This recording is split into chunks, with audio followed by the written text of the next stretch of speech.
It starts with a simple question and ends in objective reality. Through our journey from there to here, we find one another and ourselves. And as the next 24 hours breaks free from our last, we gaze onward in reflection of the day. Come to your own conclusions. Stay vigilant. Welcome to the Daily Wrap-Up.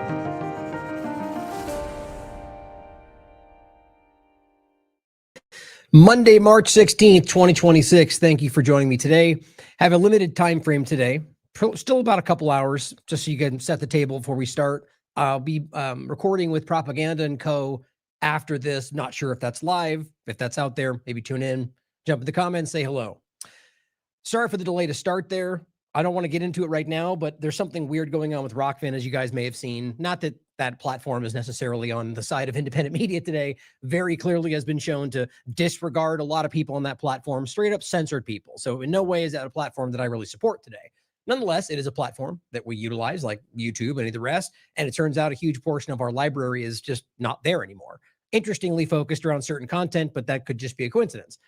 Now, I reached out, no one's responding. The reason I'm bringing this up today, I wasn't planning on it, is before I went live, there was a lot of weird errors going on with the starting. Then all of a sudden, the whole thing went blank, and I had to like open a private browser. It was very weird. I'm just wondering if there's something going on there. Just want to put on the record in case something comes up later down the line. Very strange, but you know, I think everybody is trying to work this out for themselves as this goes in this direction. Is it going to get worse? Going to get better? Rockman's clearly taken the direction to go away from independent media. I understand why, but handling it the right way is important. Now, today, what I'm largely going to be talking about with the time that I have, and if I don't get to some of the stuff at the end, we'll be talking about it tomorrow. But largely updates on Iran, what's going on with the ongoing war, and how that interconnects with a lot of different points. And, you know, this is going to be, as I said recently, continually, we're going to update as we continue to see how this goes forward. Not always every single, you know, attack and response and missile. And because most of that, by the way, is it's hard to know what you can verify when it's in the midst of an ongoing war because both sides always lie.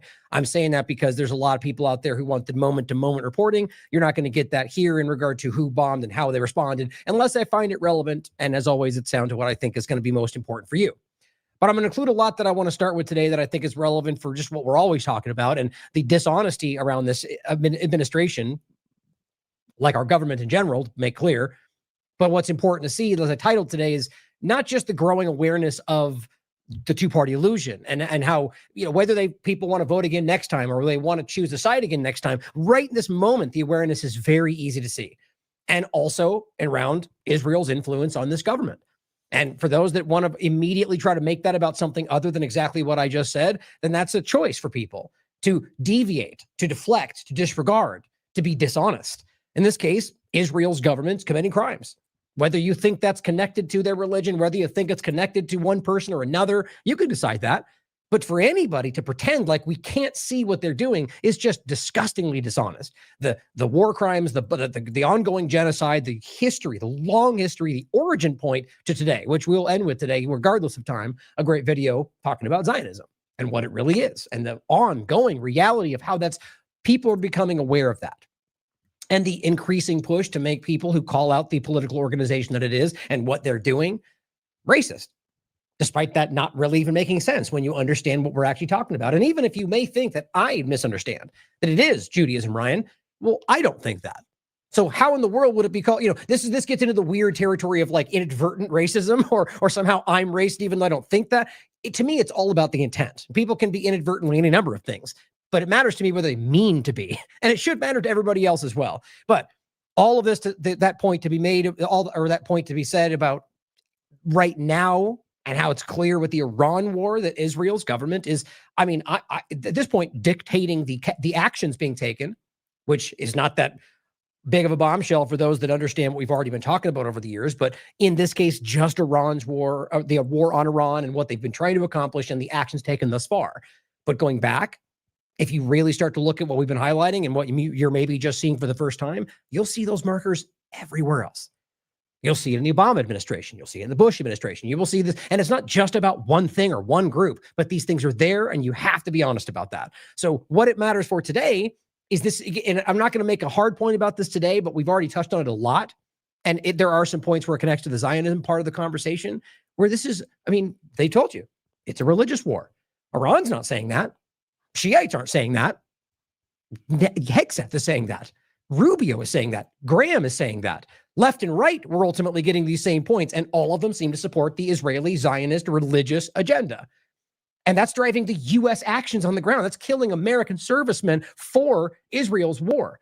And from what I can see, from where I'm sitting, more than anything, Republicans are starting to see that. And this is where it becomes hard for certain people to make this choice. There's the Charlie Kirk point of this conversation, if you get my meaning. There's a very clear awakening happening, even with those people who I would argue are otherwise dishonest for partisanship, who are starting to see that Zionism has slipped its way in and is manipulating their group.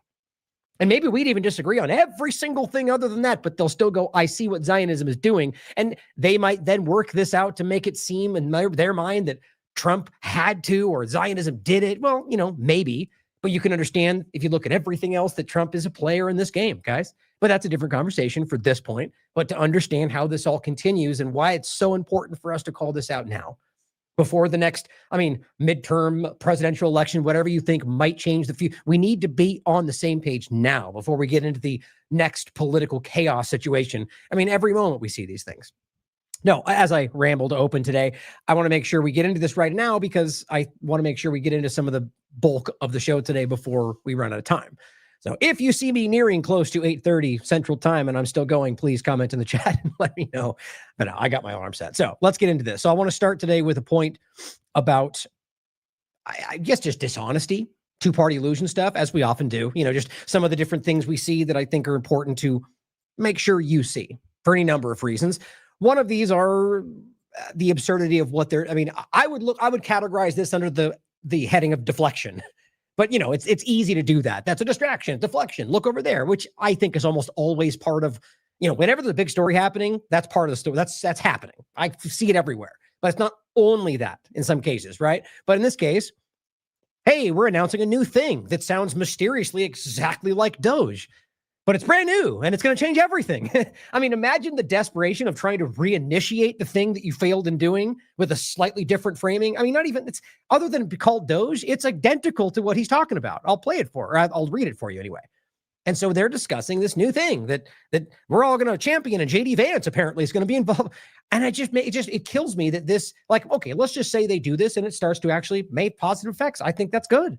I don't care how it happens. I want these things. I want the actual fraud and the actual corruption. But from people who are showing you that they're lying every single day, people who are involved with corruption, people who are pardoning people who are literal criminals, then it's kind of hard to take it at face value that they want to end fraud and corruption, right? It's kind of silly, but that's how partisans play this game. It's about their side versus the other. Nothing else seems to matter. I'm of the mind that's a rapidly diminishing perspective.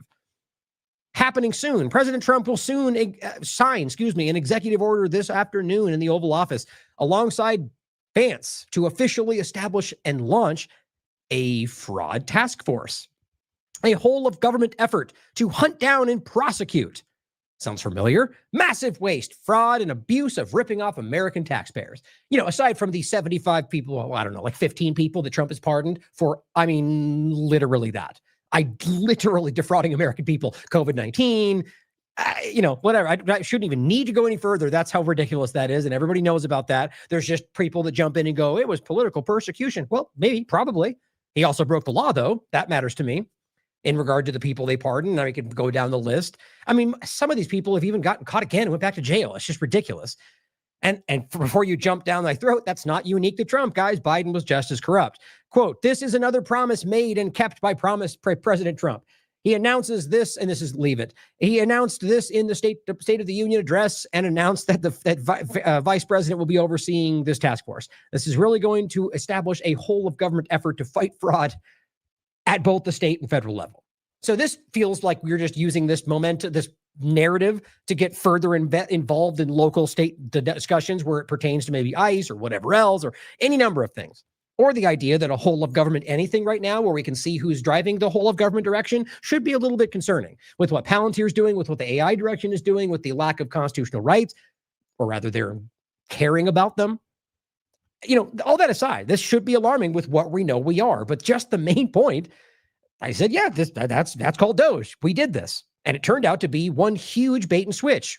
Everybody can see that. I mean, there's only people that are like pretending it didn't really happen and those who acknowledge it, because we're here now and none of that stuff happened. More government spending, bigger government. I mean, in fact, you can literally look into what they were doing and see that it was all about AI, data control, merging things for the AI data systems, gaining Israel access, Palantir. All of this happened during that time frame. And now you've got Amy Gleason just sidling up next to the digital ID discussion, because that's what it always was.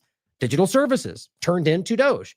Now, apparently, that's just same Doge, I guess, but she's over there talking about wearables with RFK Jr. And now they're starting a new one, which, guess what, guys, will cost more money, more taxpayer dollars for the lowering of more spending. It's counterintuitive. And then and I continued by saying, as many of us warned at the time in the beginning of this, not because we were psychic, but because we were skeptical. And every moment that we saw it go worse and worse, we kept going, that's what I worried about. Here we are. And of course, it was to hide massive AI data grabs and the building of a new surveillance grid. But sure, let's trust the plan, trademark, because I'm sure he's not lying this time. I'll also include a article Derek wrote with the interview, with the debate down at the bottom of a debate with him and Naomi Wolf. Now, you might have seen this building. I think this is just relevant to include for many different reasons, because it's just it's a lesson in old media versus new media. Actually, I shouldn't say a lesson. That's the wrong way to frame that. But it's a lesson in bad debate tactics. It's a lesson in dishonesty. It blew me away. I mean, I had a very a partisan opinion of her over the years, how she sided next to Joneses and InfoWars, and was very. I mean, you look at her timeline. She's retweeting some of the most egregiously manipulative Israeli propagandists. E.L. Lacobi or Elon Levy, like people that are like in. I can't even think of a words grand enough to how bad and obvious they are. Like, been caught lying 1,000 times and sharing those things about Iran and sharing those things about whatever they say. So you can decide whether dishonest or just blind or partisan, but these are people that are showing themselves to be stuck in an old thing or still being dishonest for a larger reason, as far as I'm concerned. You can disagree with my framing. Watch this, and I don't think you'll be able to. Exposing the Iran war hype, lessons from a one-sided debate with Naomi Wolf. I'll leave it at that. You form your own opinions about this. It's very hard. Every possible straw man, every possible fallacy. I mean, I don't even want to go into it because I'll talk about it for 10 minutes because it's so crazy to me how quickly this showed, almost a deliberate effort to treat him like he's a child, or to ignore basic fundamentals of how debates process, or, on and on and on. And it was all rooted in Iran war good and bombing needs to happen because bad guy Iran. That's essentially the argument. You can watch it for yourself if you think I'm being too critical. Now, on the Iran part, because I want to make sure we get into this right in the beginning before we get into SAVE Act, digital ID, plenty of other connected points, is just to understand that this is what is it now? Weeks? First of all, way past the, War Powers Act, who cares, right? Right back in that same old spin where you had all the people going, but Obama didn't do it, but Bush didn't do it. And then guess what? Now it's not happening. And now it just moves forward. Right. Like I said, those of you going, but they didn't do it. Is that because you wanted it to continue happening? Apparently so, because you let him do it too. Like, why would the logic be to criticize the people trying to stop the bad thing because they failed to call it out before? Why would the logic be to do that instead of going, okay, well, you're a hypocrite, but we can all agree this is bad? Because the people doing that inside there are children, or at least acting juvenile, because it's not about even what they claim they want. It's about a team sport game. I think everyone is seeing this at this point. And so the reality of this is that we're so quickly, like, this just basically again, you know that this goes back decades. Operation Ajax, even before. The point, though, is that in the normie perspective, this just started, and the estimated cost of the war on Iran has already surpassed estimated $21 billion. I mean, even the conservative ones are saying $11 billion. No war, no more spending, and guess what? You get extra of both. #winning. And I mean, look, if you want to argue that this is necessary for the freedom of the world, then make your case. Some people are making that argument.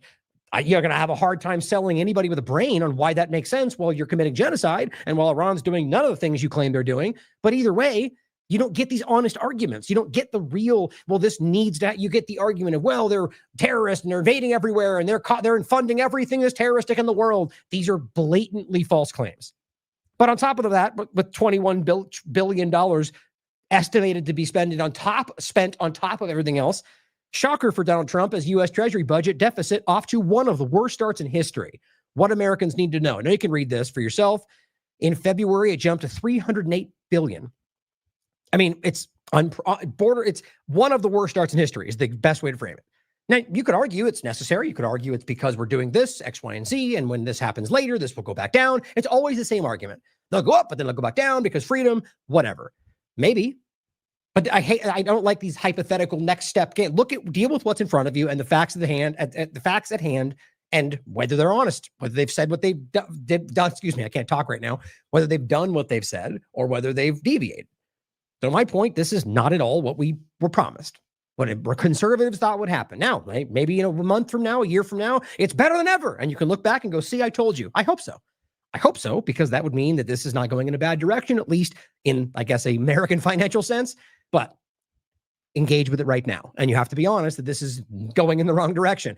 Now, Donald Trump's administration's announced a coalition to escort ships through the Strait of Hormuz. Now, this is a really important point because, as you know, we've been talking about this a lot just because it was weird to me, right? And I'll come back to this in general because same thing I've been showing you. At first, it was sort of like, well, it doesn't appear to be shut down at all. But everyone instantaneously reported. I'll say this right now, by the way, Catherine Austin Fitts has more of an opinion, and I'll point to our IMA panel in a second. One, about this all being connected to a greater control grid kind of global direction, which I agree with. But she also argues more so that it at least could be that Iran is involved with all of that. And I think that is very much worth considering, just like anything, like COVID-19. We should consider whether that's much harder for the average person to wrap their mind around. But truth is truth. If you believe that's the case, then make your argument. I think the facts do back that up to a degree. But that's important to think about because that could be one of the factors here. Now, I'm more leaning toward that they're another government that would be willing to do everything the U.S. government is doing, just don't have the current influence and power to do so. But at the moment, they're not exactly what the U.S. government frames them as. And it just comes down to the truth. They're not doing what they're claiming. They're not as extreme as they claim in many ways, but plenty alarming to me. And just from a status perspective, I think all of them are bad. But anyway, the point there's I guess the nuance from how I look at this and why that's relevant to this is that I first thought, towards her opinion, why would everybody say it's closed and why wouldn't they stand up and scream about that? Like, well, you're lying about that. And maybe they did and I missed it. But I thought that spoke maybe to some larger coordination. Now, as it came around and developed, I argued, well, it seems they're not closing the strait. They're just basically through rhetoric and threats hindering it. Like rather doing ultimately nothing as far as even the mines turned out to be ultimately a fake story. That's happened before, and it wouldn't surprise me if they're currently there, but I haven't been able to verify that. And it ultimately was like a one-day story, and I haven't seen it again. So my point, though, is that I get the mind that this is Iran using the narrative to affect and they're doing well, by the way, to have the different companies associated with Israel and the United States more tentative, lose money because they don't want to do so, worry about getting, and really there's nothing happening. So then it came to the point where Iran basically said, look, we're only stopping people who are enemies. Now that came out a couple days ago, but it's still being discussed as if it was closed. All the mainstream media, all the mainstream alternative, basically closed straight, closed down, affecting world trade. Now here's what I think. Because clearly you can see that's not the case. Now, it has been restricted, again, based on saying we'll bomb things and then having that just by effect stop people from coming through. But also, it seems that they are directly claiming we're not going to let Israel, U.S., and I guess the kind of unknown, if you're still part of their team, you may be targeted kind of mindset, which is their prerogative at this point. But so that makes me think that this is about trying to use that to hurt the U.S. government and Israel and their allies by the restriction of that trade and flow, but not by doing it in a way that restricts anybody else if they know they can go through it.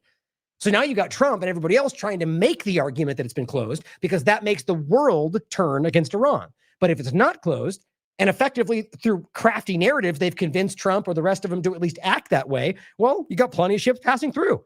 So other countries who are not necessarily in the side right now are going, well, I'm getting through just fine. So I'm not going to do anything about it.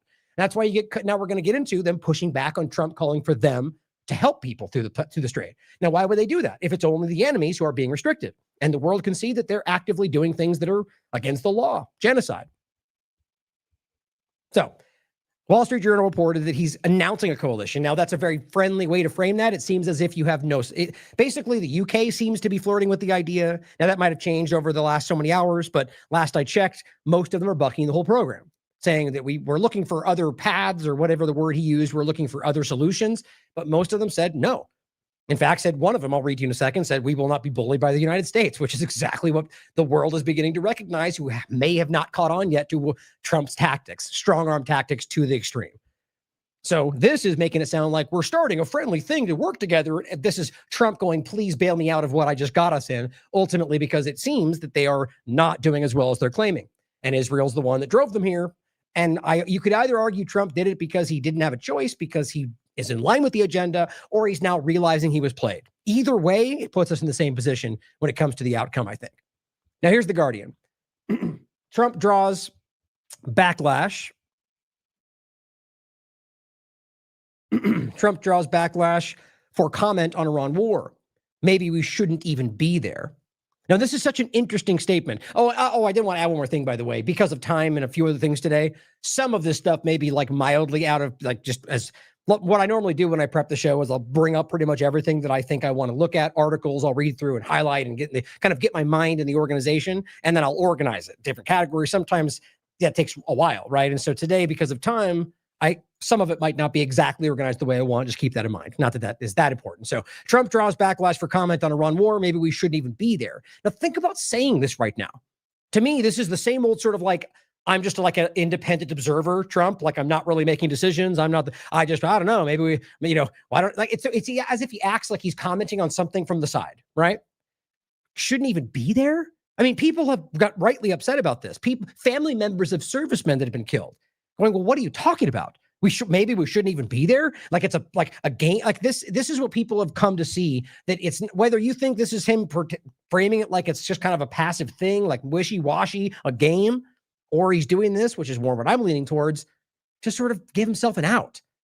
See, like right now, he knows this knife's edge. Well, I can't be too clear about Israel controlling this, because then I look weak, or then it shows that Israel is controlling the U.S. government. But I can also kind of touch that a little bit, just barely lean into it to make people think that I'm not able to, like, it's not my fault, it's their fault.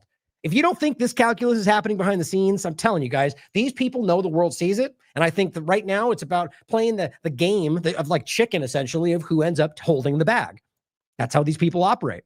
Donald Trump drew a backlash on Sunday for suggesting U.S. efforts to protect the Strait of Hormuz were unnecessary, and that maybe, quote, we shouldn't even be there at all. Now, what he's talking about is the U.S. government, essentially, or the military, helping with basically helping ships through the strait that hasn't started yet, as I understand it. But the idea that we're going to be doing that. Now, remember, there is a ship down there on the other side of the territorial waters inside the strait, but not on Iran's side.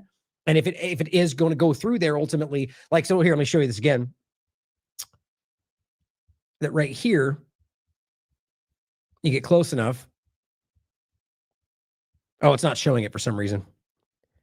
Well, basically, there's, you consider halfway through this waterway on the side towards Iran, well, that's considered their regional water. And then you got the line that begins on the other side of the mast, which would be considered the regional waters of the UAE and different locations over here. Now, as you can see, there is U.S. ships.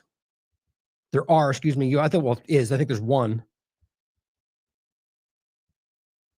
inside, as it were, like inside the strait area. But, oh, here, this will show it, I think. Come on, screen. There we go. So the USS Michael Murphy is inside. It's beyond the strait. Oh, there it goes. So you see those little lines right there? So essentially on this side of the line, that's considered, Iran, that's like, if you're on the coast of the United States, that's their regional water. It's like their controlled area. And then this middle area would arguably be open. And then what's near here is considered theirs. That's why they're over here. Technically, international waters right there. But the point being is that Iran is controlling this by threatening this little choke point, essentially. So, and saying that we shouldn't even be there in regard to helping people pass through that. Now, the argument is that we need to do that. Doesn't seem to be the case for anybody other than Israel and the United States. It's sort of like what happened with the Houthis and their shipping, where they tried to make this big issue about what they were doing. And, it got a lot of talk, but The Houthis basically won that exchange because everybody recognized that there was a genocide taking place and the Houthis were not stealing. They weren't actually killing or bombing or sinking any ships. They were in wild displays of restraint, bombing to stop it, and then letting them go. The ship didn't sink. They didn't steal anything. They didn't kill anybody. And that happened multiple times. And yet they're pirates while you guys commit genocide and steal and bomb people with no bomb ships without even caring to, it's crazy, the overlap there. So in this case, they're arguing that we need to continue to help them through because Iran's going to bomb them. I haven't seen the indication of that. And most of them are saying ultimately no. But now he's shifting because nobody wants to help by saying, well, we shouldn't even be the ones. It should be all of you guys. As the president made the contradictory comment to reporters on Air Force One after pleading with European and NATO allies to enter the war. NATO basically being the United States anyway, which is kind of, maybe he doesn't understand that. Enter the war in Iran to help the U.S. secure the strait amid the largest oil supply disruption in history. And why is that? Because of their illegal war. Simple. It's exactly why we've talked about this for a decade, about the Bab el-Mandeb Strait, about Yemen, because this was always coming, guys. Always coming. How many times have we had this conversation? This was always coming because Israel told you it was coming and told you the U.S. would do it. And here we are. It's wild that that's why I kind of laughed about it before when people were like, oh my God, they predicted the Iran war. It's like, come on, guys. A 3-year-old could have predicted this because it's been said 1,000 times all over, as far as I've been doing this, as long as I've been doing this. But the idea that it's that clear and then yet now it's not still engaged with in the corporate, it's just very crazy. And so the point was they knew this was going to happen because Israel's always been wanting it. So they've been trying to find ways to control the other waterways. This is the Bab el-Mandeb Strait, which arguably they do not control because they've yet to actually take over Yemen. And that's why that was happening, guys. And so at least one part of the conversation. And so here we are, where they always knew this would happen. And now imagine Trump and them claiming like, why we didn't know they would do that, or we didn't expect them to bomb these other countries. It either shows a shocking lack of, I guess, understanding of the basics of the situation, or he's just saying that to frame it as them being belligerent. We'll get to that in a second.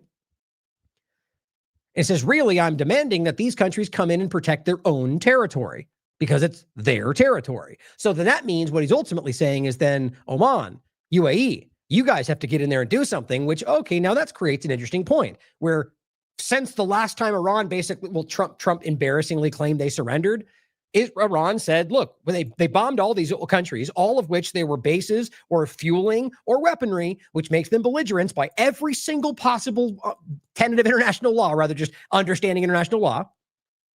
And they bombed them. They never responded. And then they stopped. They said, look, we'll stop bombing you if you guys stop helping them with this war. Trump said they surrendered, which is so embarrassing. But so now that's where they're at, where these countries are basically in the middle, technically on the side of Israel and the United States because of everything they're doing, their policy, not the people's, the installed governments. But so here we are. Well, now they're basically saying, well, you have to go do something. And I doubt they're going to, because then that creates a situation where they will be targeted by Iran. And legally so, by the way. They should come and they should help us protect it. You could make the case that maybe we shouldn't even be there at all. Well, you're damn right. But see, that's not what he meant to say. He means it as if we shouldn't have to be the one that does it. You shouldn't be there at all is something you probably need to think about now. The reality of what he said, meaning something else, is more true than you realize. Why is the U.S. government there at all?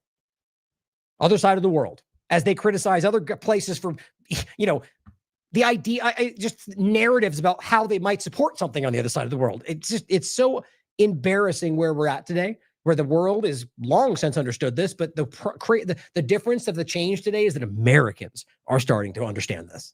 That's what I believe.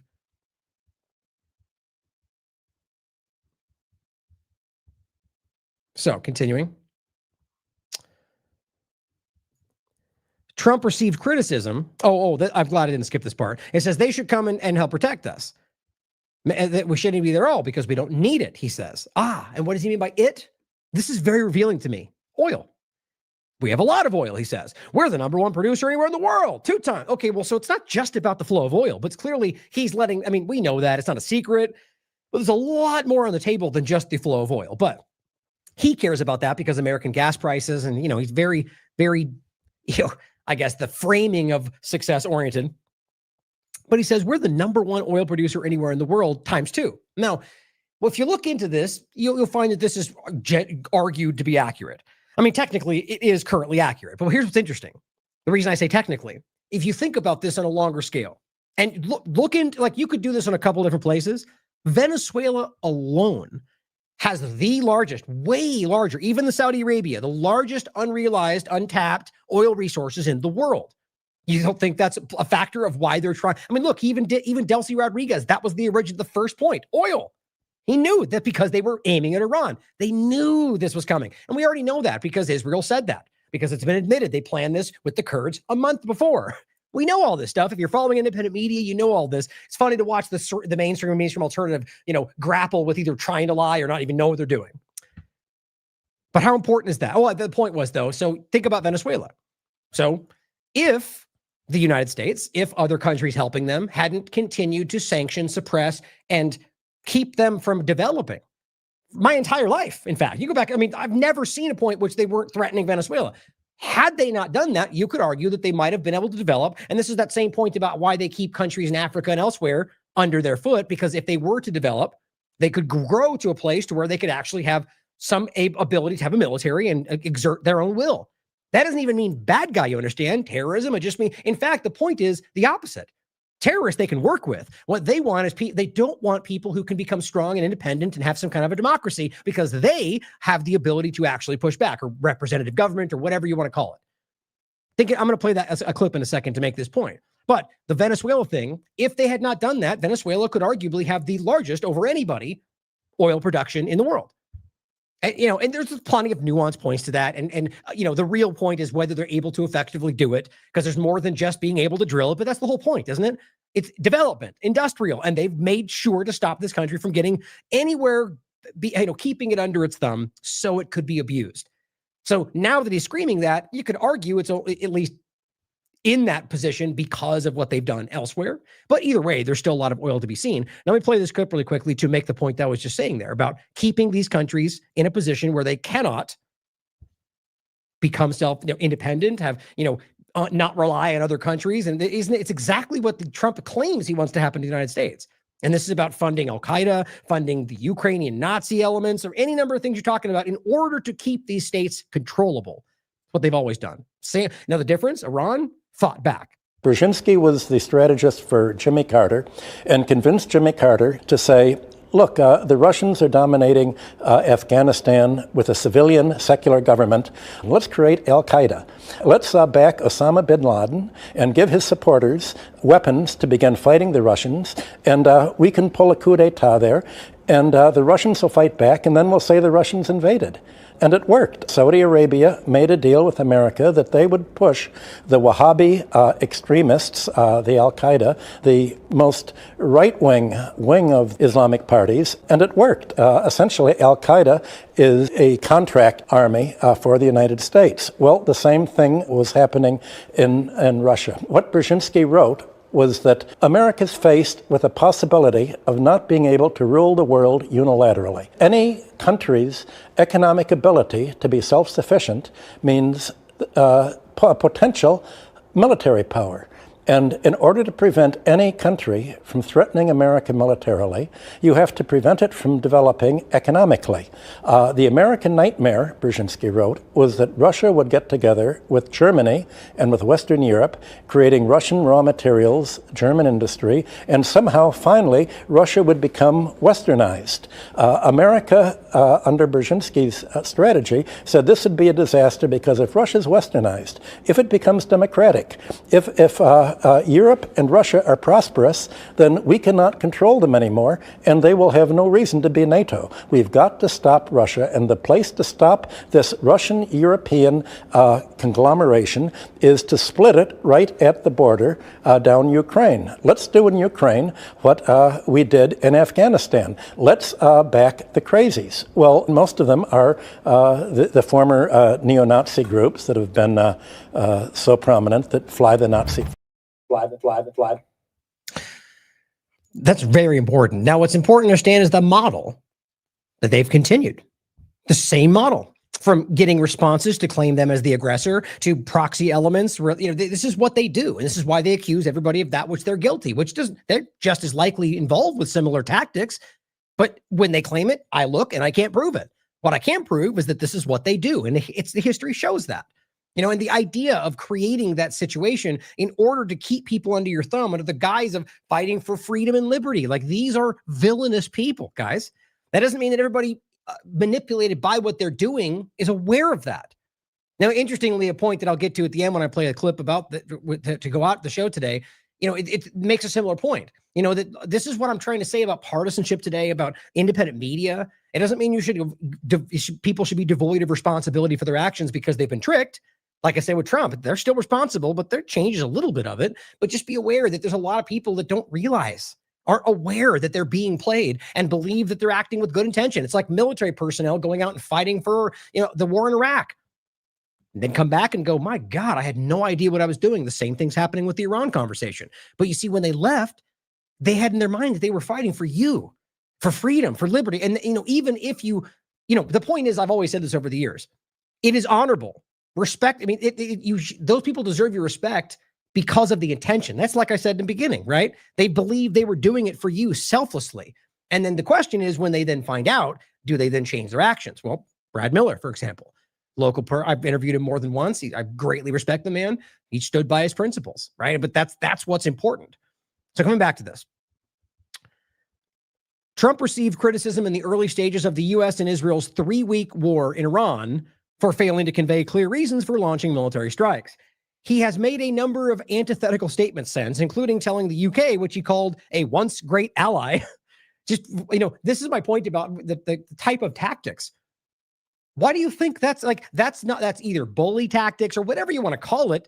You don't do the mindset is do that to then kind of force them back into position, because 30 seconds later, he's asking them to do something. Why would they if you just basically were insulted? Because this is how they operate, guys, because they're changing the way the world runs, or more so showing you the way it's really run this entire time. And we now have an opportunity to truly change it. It says he has made a number of antithetical statements saying that its help was not needed to the UK in Operation Epic Fury. Well, clearly that's not the case now. His comment on Sunday was similarly questioned in an immediate backlash on social media from critics who accused him of starting an unnecessary war, then demanding others step in and help him end it. And let's not forget, this got such a small, it's important because the timing, but it got such a small amount of coverage. Outside of my reporting and a few other independent media, the only person I saw cite this was Dave Smith in a back and forth, and I think it was on a Piers Morgan show, but I verified it myself. After the immediate action here, Donald Trump reached out and tried to convey a ceasefire deal through his Italy counterparts, and Iran flatly declined. And they've been saying this since then. We have no reason to make a deal with you while you continue to do what you're doing. That's what I've been saying the entire time. Up until now, it seems like they just were trying to make this work through the normal processes. And you could argue that there's something else happening there that we can't see. But again, all the evidence shows you that versus what they're doing. The idea, they're just an evil villainous group back there doing something secret we can't see, because Trump said, is a little bit naive. Certainly possible. The facts are what matter. But this is, it's the whole thing continues to be more and more like absurd, clownish, like just on its face, that people continue to act like this is not the most clear thing we've ever seen. And this is what he continues to do. Like I'll get into in a second, the idea that he can just talk his way out of the next action. Well, Iran said no. They flatly turned down that ceasefire. And since then, that's when things have continually, you get the lies about this or the lie about that, or we're stronger than ever. They've been utterly defeated. These things aren't true. Now, that doesn't mean the opposite's true. But why would they lie about these things? It makes you wonder. And then you get into the actual data, the evidence, and it shows that look, if you're based it on what we can see, and it's my estimate, it seems pretty clear that the U.S. is in a very bad position, whether it's because of the used munitions or because, ultimately that Iran has been planning for this because of this circumstance for a very long time. And the drone point, you can go through this for many different tactical points. But what's interesting to me is that the claim is, well, Iran's clearly losing because they're not firing their missiles as much. Well, Iran came out in the beginning and said, ultimately, that we are measured. This is a long-term war. Now, that could have been a lie to cover that, but that's not what the data seems to show for me. So the fact that they offered that and was denied, it shows you right out of the gate that something was amiss. And don't forget, Israel spoke up. This was also covered publicly and said, why are you talking to Iran without us? And Trump's administration said, we won't do it again. Paraphrasing, but that's what happened. And so it continues to show that Israel is dictating these policies. My question is whether Trump is becoming aware of that, or he's okay with it, or not able to change it. It says on one post referred to the families of the 13 U.S. servicemen. And guys, we know it's much more than that, just like it always has in the past. They lie about this. I can't say how much. Unfortunately, I believe it's more. Families of 13 U.S. service members killed in the conflict as of Sunday, and how they might react to the president's shouldn't even be their suggestion. Now, again, he's talking about the Strait, but it's the same general point. Trump was speaking on the same day as he reversed his earlier position over outside assistance and stepped up pressure on a raft of other countries to become involved in defending the Strait. Which, again, guys, my point, that's why that was so relevant to me. There's no need to defend the Strait if only you guys are being targeted. Why would the rest of these countries do that and then risk themselves being targeted as well? See the point? I feel like Iran has crafted this very well, I think, if I'm reading it correctly. It says Australia, France, and Japan are among the countries that have said they have no plans to send warships. Australia, France, Japan, these are major, like hardcore assets or allies, if not vassal states, if you will. And they're saying no, but that just could be outwardly. We'll see what actually happens. That's interesting to me. Keir Starmer, the UK Prime Minister, said on Monday that he was working with European allies. This is what it was, a viable plan to reopen the Strait, which, by the way, is not closed. See my point? But insisted the country will not be drawn into a wider war. Now, you have to ask yourself, they have their agendas. And it's pretty clear what really drives this to me. But just like Trump is grappling with what the U.S. people want, so too do these countries. They know how unpopular this is. The whole world knows how unpopular this is. They don't want to be seen to support. They all need to at least be seen to have the majority support of their peoples. And maybe you think that's what actually guides their people into power. You can decide. But in the day, either way you look at it, they need that. And so if people don't want it, they're not going to come out and go, got you, Trump. We'll jump into this and take all the butt. That's not going to happen. At least not cordially or like casually. They'll have to be convinced, coerced, threatened. I think terrorists may come into play. Who knows, guys? Xavier Bettel, Luxembourg's deputy prime minister, has said his country would not give in to blackmail from the U.S. Now, that's very revealing. I mean, you could argue that he's just, I guess, well, two things, that they perceive it as blackmail and they're wrong. You could argue that this is only one group out of the entire conversation that Trump did blackmail. Or you could, be logical, Occam's razor, and stand back and go, well, that's probably how he's engaging with all of them. And that's why it's going this way. And that's why most of them are not happy. And this is just the one that said, you know what, we're not going to be blackmailed, which suggests that they're trying desperately to get them to do it against their will. And blackmail. Epstein files? I don't know. Maybe it's Israel doing it. I genuinely ask these questions. And what's funny to me? I shouldn't even say funny, but just kind of interesting that we're at a point today, we're asking that question to like the most average people that have never heard this. The average person who's only tuned on Twitter, they go, you know what? That makes sense. That's crazy. It's great. It's positive. That's my point, is that people are now understanding not just that they should be asking these other questions, but that these questions are not crazy. It's not hyperbole. Asking whether or not Israel may be using the Epstein files to coerce countries into these positions is actually more logical than damn near everything people are saying in the mainstream field today. It's just crazy to me, isn't it? And I think that's worth thinking about. Now, last part here. It says, Trump suggested that the U.S. effort to secure the Strait was for the benefit of other countries. And see, this is why I started with that. Started with that. It's about trying to convince everybody, dishonestly it seems, that everyone's equally affected. I think that was day one report. That's why everybody lockstep was like, the Strait's closed. It wasn't. Because that's what they expected, right? It's sort of like the Ukraine war situation. And again, this is actually really important to think about. When the Ukraine war started, what did we tell you? Well, there were reports long before this that they had plans for an not insurrection, but insurgency, which means that they're local entities fighting from within, essentially. And so at the end of the day, when Russia started, and I told you on day one, you got mainstream reports across the board, they're rolling into Kiev. Well, they didn't do that. And this wasn't some fringe little platform. We're talking about Fox and CNN. Why?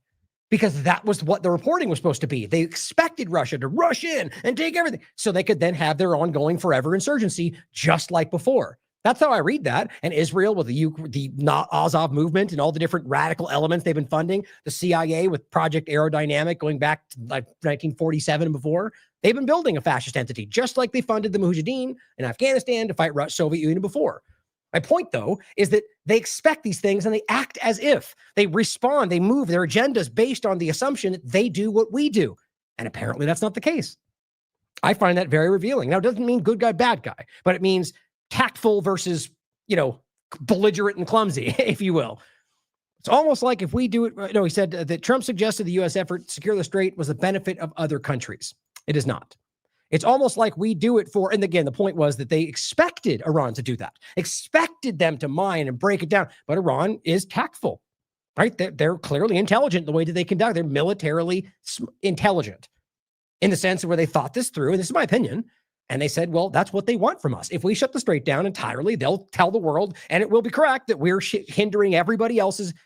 They didn't do that. Again, be clear. This is completely the way I read this. I could be way off. But you see what I'm talking about. This feels like it makes sense. And again, why the entire media, left and right, who's supposed to be against Trump, all reported the same? They tell excuse me, my throat's keeps clogging up, but why, in my opinion, at least what my opinion is. He says it's almost like we do it for habit.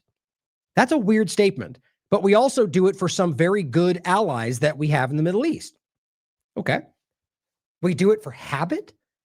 What are you talking about right there? Do what? Hypothetically engage with some kind of protection mechanism for ships in the Strait of Hormuz? How is that habit? When's the last time that happened? You see my point? See, this guy often speaks off the cuff and he shows you things he's not supposed to. Habit is military adventurism, authoritarianism. They're constant colonials, what they're doing in the world. Yes, it's habit. They respond with military action because that's what they do. In an interview with the Financial Times on Sunday, his tone was more menacing, warning that NATO faces a very bad future if it did not assist U.S. in protecting the strait. I mean, where are we right now? NATO. You know what I mean? Like, it's just, and like, I actually don't even believe that that's even if you don't think that, the U.S. has a very clear influence over the NATO. Ultimately, it's what initiated the war on terror, global military dynamic of attack one, attack all. Was only ever once used in this circumstance after 9/11. So this, to me, I feel like this is more theater, to be quite honest. Now, Yusuf points out, imagine having the world's largest navy, by far, starting a war of choice that hurts the globe and could have been easily avoided, then asking your much smaller allies who you have habitually insulted to bail you out. Genius. And it says France, Germany, Japan, Australia have reportedly rejected escorting these tankers through. Now, as I said, and this is their direct report, the statement from them, again, take it for what you will, they could be lying. Hormuz open to most, Iran says. This is a new article. Closed only to enemies. Iran allows limited oil transit amid war. Now, look, my point has been that this, if this was restricted to anything other than Israel, the U.S., and anything considered a legal belligerent, I would criticize it. From what I can see, that's not what's happening. So I don't see a point at which this becomes against the law. It's their territorial waters, right? And of course, that would apply to anybody in those waters regarding that side. But of course, you can go around the other side. But they're restricting U.S. and Israel, and they're arguably in a war footing with them, despite neither of them declaring war. So if you're going to claim over here that you have the right to bomb them because of when you haven't declared war, then the static reality is that you guys are a defective de facto war. And so that means that your ships are targets. Even though I argue the same thing, that the U.S. is conducting an illegal war. Now, from Iran's perspective, I'm not privy to their dynamics of whether I don't think the government cares what the people think in regard to whether they can initiate war, which you should think about. In this country, pretend that we do, and they still don't care. Exactly what TLAV has been reporting the entire time. And I said, because we have eyes, because you can see that there were ships coming through. I found that so strange. But it's because I think ultimately it's about creating the idea that Iran is attacking everybody, and that shows desperation to me. Now, again, in case you didn't see it before, here is just the full map with all the ships that we can see. This is essentially live. It's a real-time map. There's the time right there, universal time. But yeah, look, you can even zoom back out and look at the general traffic. Now, it could just be because it's a smaller spot, but it looks pretty traffic-y to me. But ultimately, it is, by everyone's account, restricted, the trade and so on. And I think they've played this very smart. Now, the U.S., after this, this just kind of speaks to, I'm not trying to think of a good analogy. These people could literally do the most embarrassing, clumsy thing you've ever seen. They would stand up and act like they just made up a cool new, parkour move or something. I don't even know how to frame it. My point is that they do things like this, and it's just like, does anybody believe that? Like, it's cringy is the right word for it. The U.S. is allowing Iranian oil tankers through the Strait of Hormuz, says Soros-backed Zionist Percent. It's funny how right now people going the Soros, what is it? Something about Tucker, what was it? No. So anyway, people that are like Soros this or BlackRock that, but then people on the side never call it out when it's Rumble or their people in Trump's cabinet, or that Larry Fink is like his right-hand man at this point. But, anyway, I digress. The point about this is that, are they, so right now they're asking for help, support to get any ships through, which means they don't have control. And everybody knows that. And yet to come out and go, oh, we're allowing them. We're just choosing not to stop them. It's like, that's desperate, guys. That's desperate. That's embarrassing because they don't have control. Iran's the one that clearly has the control over the situation in the Strait of Hormuz, and they just need to make it look like what it is, allowing Iran to have their own free access, and that's somehow like that's their decision. Do you really believe that they would allow that? I mean, it is sad. It's a sad state, guys. These people are either desperate to make themselves look like they're not ineffectual Zionist-controlled people, or they're just think we're that stupid, or you could think of other things, I think. Behind the curtain, Trump's escalation trap. This is Axios, and this one was today. The Iran war, now entering week 3, is the first time Trump's style has made it impossible for him to easily talk or improvise his way out. Why it matters, they write. Trump could wind up trapped between his caprice and the realities of war. He expects a quick, clear victory. But unlike tariffs that can be swiftly imposed and rescinded, the war's outcome is beyond unilateral control and quick fixes. And Iran gets a say, as they already did when they turned down his ceasefire offer. To help break the Persian Gulf oil jam, Trump is working to break the oil jam, they say. But in doing so, he risks getting caught in an escalation trap, which is, I argue, exactly how Israel set this up, where a stronger force is incentivized to keep attacking to demonstrate dominance amid diminishing returns. I mean, is that not exactly who these people are? Who cares about who we're killing, or whether it commits U.S. to wars we don't want, or whether nobody supports this? We can't just look weak. I mean, if you that's not even laugh worthy. That's terrifying, because that's who these people are, standing up there, pounding their chest and acting like we're strong. And it's just a sign of weakness, guys. And it's very much showing to people right now. To incentivize to keep attacking, regardless of the military incentive or whether it's in your benefit, because, well, dominance, might makes right.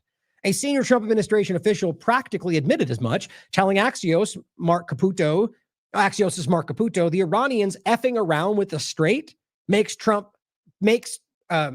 dig in more, essentially. So again, this is where you come into the idea that, if I knew that, if people who barely understand, the idea was always that this is what Iran would do. I'm surprised they haven't done it in the past. 12-day war, or even plenty of other examples before. So they knew it, guys. And yet his argument is that because they did the thing we always knew, that made him dig in more to a thing he claims he doesn't want. Otherwise, or aside from every other time he speaks out loud about why it's the best thing in the world and everybody should want it, or why he wants it, but then comes over here and says we don't want war. It's insane what's happening. It's schizophrenic. But so I felt insulted, so I had to kill people. That's the very government thing to do. State of play. Israel wants regime change in Iran and more dramatic military destruction as it weighs an invasion of Lebanon.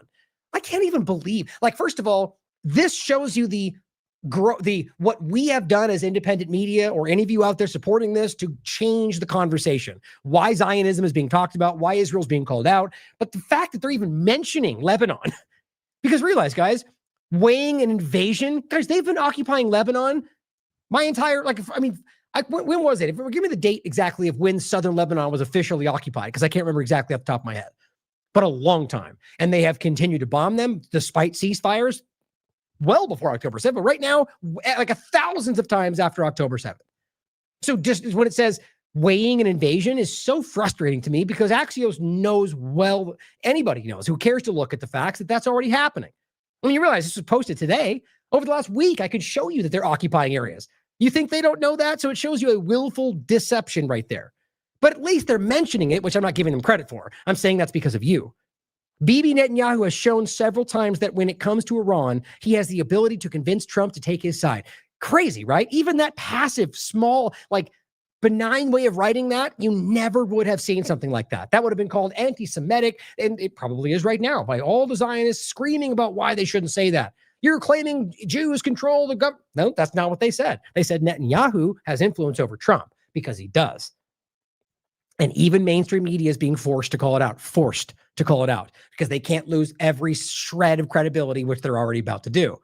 Averaging out the timelines mentioned by Trump and his aides, it's fair to assume the administration expected an intense military operation lasting about 4 to 6 weeks, weirdly timed right around the War Powers Act argument. That's just funny to me how they didn't happen. So technically they're not bound by that, which just makes it generally illegal and Congress doesn't care. But that's what they were aiming for. But the point is it's clearly going to go longer than that unless Israel and the U.S. stop. So that makes April 1st, day 33 of the war, a real gut check moment. But in Washington and in capitals around the world, officials are preparing for a much longer crisis. Now, before I move past that, the real point of this is not because of anything they claim legally binds them. It's because of what Americans were promised.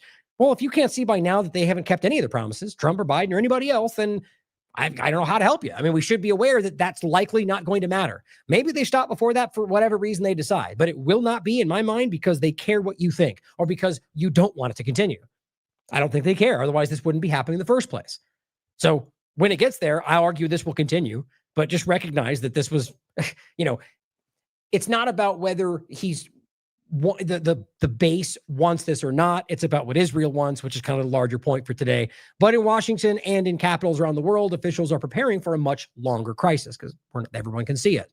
Axios' Barak Ravid, who is a very clear Zionist influencer, tells us he's heard from 3 different people in the administration and in allied countries who believe the instability in the Middle East and the U.S. involvement could continue until September, even if the war shifts to a low-intensity conflict. Israel's told journalists it plans to at least 3 more weeks of attacks on thousands of additional targets. I mean, think about that. To what end? What are we talking about? If this was some kind of a coercive action to get some kind of an outcome, then why would they, we got weeks planned ahead. All that shows you is Israel always planned this, as we knew, and they just have their targets they've planned. It doesn't matter what else happens. Right now, they feel they've got the opening. That's why they're beginning to get ramping up, and publicly so, the illegal actions in Lebanon. And by the way, never stop what they're doing in Gaza. This is simply, I think, Netanyahu's last effort. He thinks he's going to get this done. Greater Israel, whatever you think is driving it. So in this case, we've got 3 weeks more, which puts you well over what Trump said would happen. And that's what their plan is. So how much you want to bet? That's exactly where this goes, and probably longer because Israel's decided that. Trump doesn't have a say. That's what it looks like. And you may argue he will try to, but let's wait and see what happens. This will be an important point for people that are on that fence. Does he try to stop it or not? He knows you don't want this to happen. Multiple targets. Well, they've been bombing schools and hospitals. And guys, if you understand this by now, this is not Gaza. People can lie. They lie I've seen more lies on the Republican side of the MAGA conversation, rather the fake MAGA patriot side, on Twitter more than I've ever seen in this last couple of weeks. It's insane. And that's coming from me covering this stuff. Guys, it's crazy what they're doing right now. Blatant whole cloth, just outright lies to get you distracted, to lie about people being killed. It's all over the place. I was going to say one more thing and I just lost it. But anyway, the point is clearly it's a special time for what's going on. And I think this is kind of the fruition of what they're trying to accomplish. God, I was going somewhere with that. There's another point, but somebody mentioned in the chat. I'm not going to get into it today just because as far as I'm concerned, it's an unverified claim that Netanyahu was killed. At the end of the day, it's always 2 things for me. When any human being, I don't believe it's right for us, whether religious or not, to rejoice in people being killed. I just don't think that's the right thing to do. However, I think the world would be a better place if somebody like Netanyahu doesn't exist. Now, that being said, I don't think the evidence backs up that he's been killed. I've seen all the same things. I saw that weird AI thing when it came out, like 5 days ago, whenever it was. And I thought, okay, well, that could be any number of things. They could be doing it to, for some other weird manipulative propaganda reason. They could be doing it to make it look like he was killed. They could be doing it because he was tired. Who knows, guys? Or he could be because he was killed. But what's interesting is that a lot, look, there's tons of people out there that I want to say that I well, what I would have expected people to wait for more evidence from the caliber of people talking about it. And I'm surprised, in fact. Now, look, we can talk about the hypothetical and maybe this, maybe that, but I've seen a lot of weird over-focus on this when there doesn't seem to be enough evidence to verify it's happening. There's been videos put out, but yes, they could fake that too, right? But so where I'm at is, I don't know. That's the honest response. We don't know. There's evidence to suggest it might be the case, but it's not fleshed out. And if you guys have more information, please tell me, because that's an important story. And it will show you, as I do think is the case, that Iran is not on its back foot like they're trying to claim. Now, it says the president said Sunday in a phone call with the Financial Times, Ed Luce, we've essentially decimated Iran. They just keep doing this. Now, look, I'm not, like I said before, if I have a hard time even verifying this, but it doesn't surprise me. And I'm going to go ahead and argue that the case probably likely is based on the evidence that they've sunk tons of Iranian Navy ships. But I think they expected that. Like, in fact, there's been reports of that this was always about the home, basically tightening, what's the phrase, batten the hatches or whatever, like just tightening down and defending the way that they are. And the long game, as they said right from the beginning.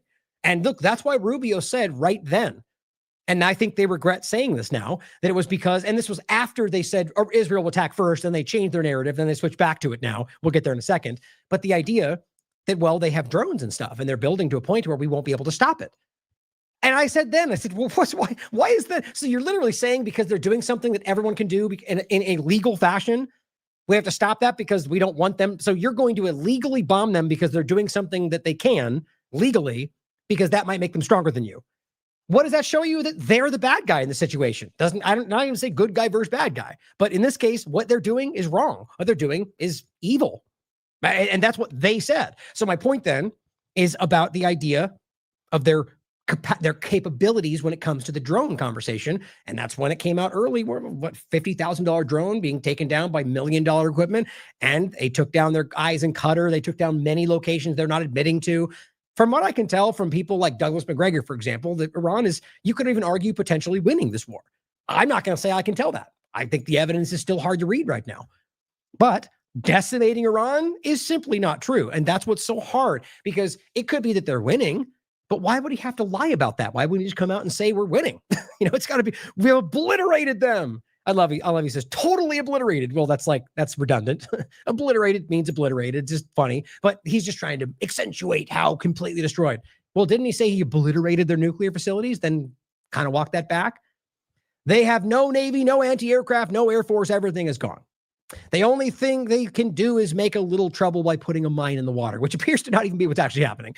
But see, why would he focus on that when he could have said drones? Right? Because drones, they don't want you to think about. I don't think, not in the moment where they might be losing. The mines, they want you to think about because they want people to think they're shutting down the strait and that they're terrorists. Let's not forget this happened with Bolton. The limpet mines, guys, they made that up. We know that. They were exposed for it. So I've said before, I believe they do have the ability and the means to put those in the water. I don't think they are now. And last time they got lied about too. Everybody goes, a nuisance, but the nuisance can cause problems. He just can't, his ego can't allow it to be presented as something that might even be something, like even suggesting it might be something difficult to stop. He can't even do that. And I'm so strong and I could beat him anything no matter what. It's just always what he is. It's hyperbole on hyperbole. It's embarrassing. And I've never seen that. Not like that. That's just a tactical of his own, or rather just a trait that I think is embarrassing. Anna Kelly, the White House's principal deputy press secretary, emphasized to us that Operation Epic Fury is the result of months and months of meticulous planning. Now, here's what's funny to me. You know why this is coming around? Because now they're being criticized for bumbling into this without being prepared.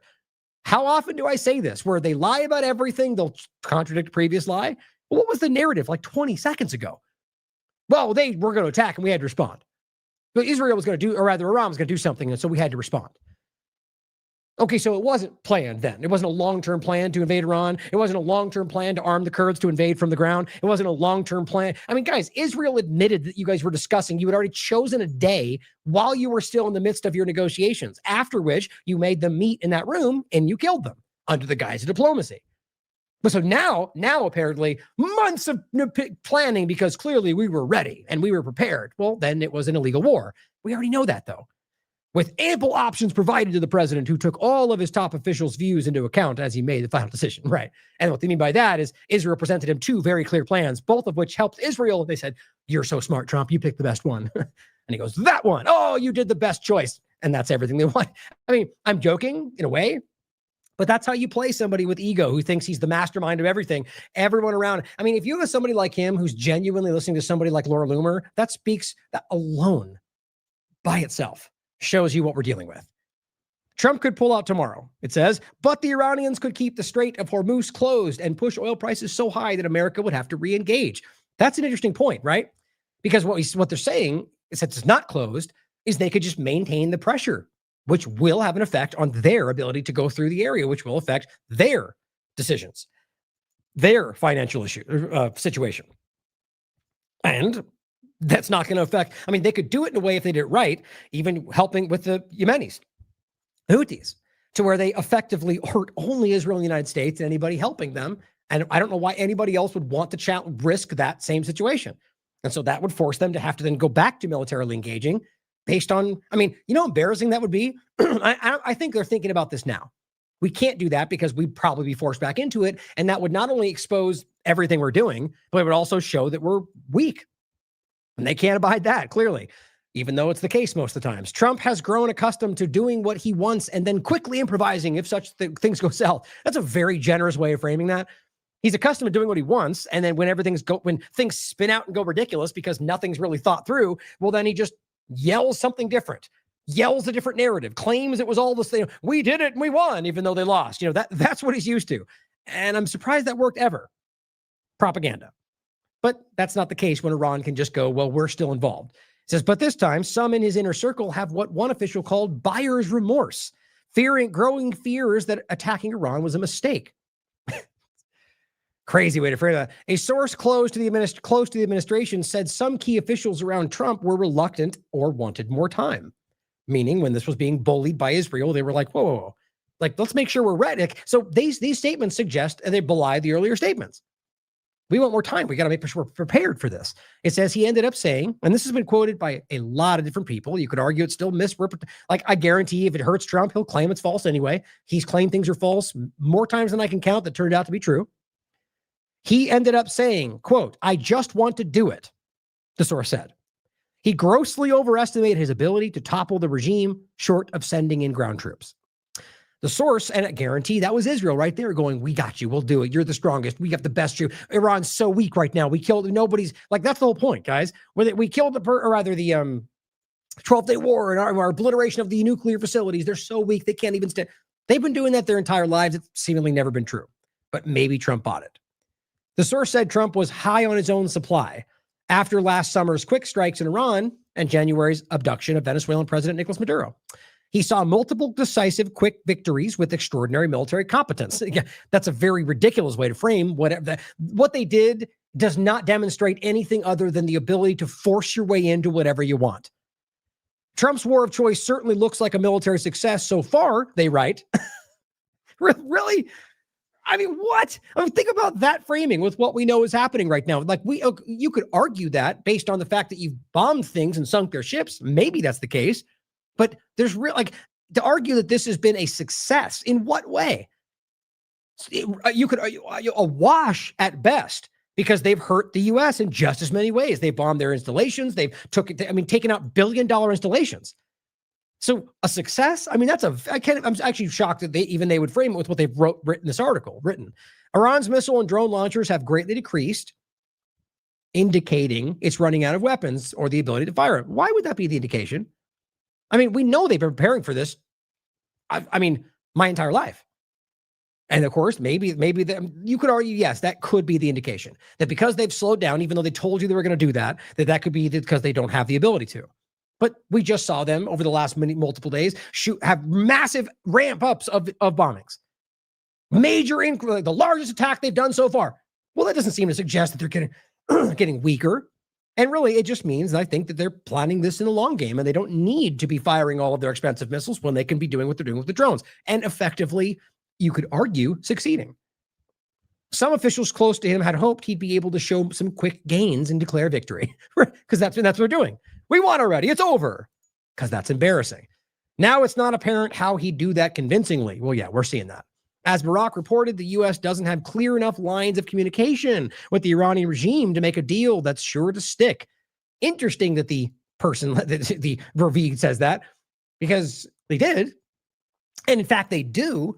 But the difference, as this inside Zionist reporter seems to know, is that they're not allowed to do it anymore because Israel told them to stop. Now, who knows if they're following those rules? But that did happen publicly, and it was pretty embarrassing. So, as Daily Beast writes, an insider tells Axios Trump was grossly overestimated his abilities, as we just read.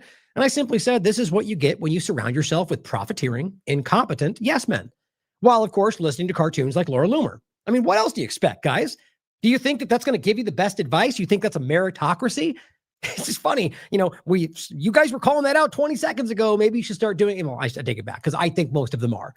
But it's pretty embarrassing to put these people in positions like a salon owner or these Fox News hosts or people that want to just hang out with all the cool kids in their mind. These are people that are being used and played and manipulated. And I don't mean by Trump. Now, this is interesting to me. Now, this is not new, by the way. But it's just important to make sure we see the evolution of this because we haven't had, the thing has been like a week since I've actually touched on this point. How this started. Rubio comes out and says, as we know, the president made the decision because we knew an Israeli action, we knew that would precipitate an attack against American forces. So we knew Israel was going to attack, and he even floated the idea of them using nukes, and that we had to do it first. And so everybody said, whoa, okay, so Israel, either whether through manipulation or not, was able to coerce you into that action.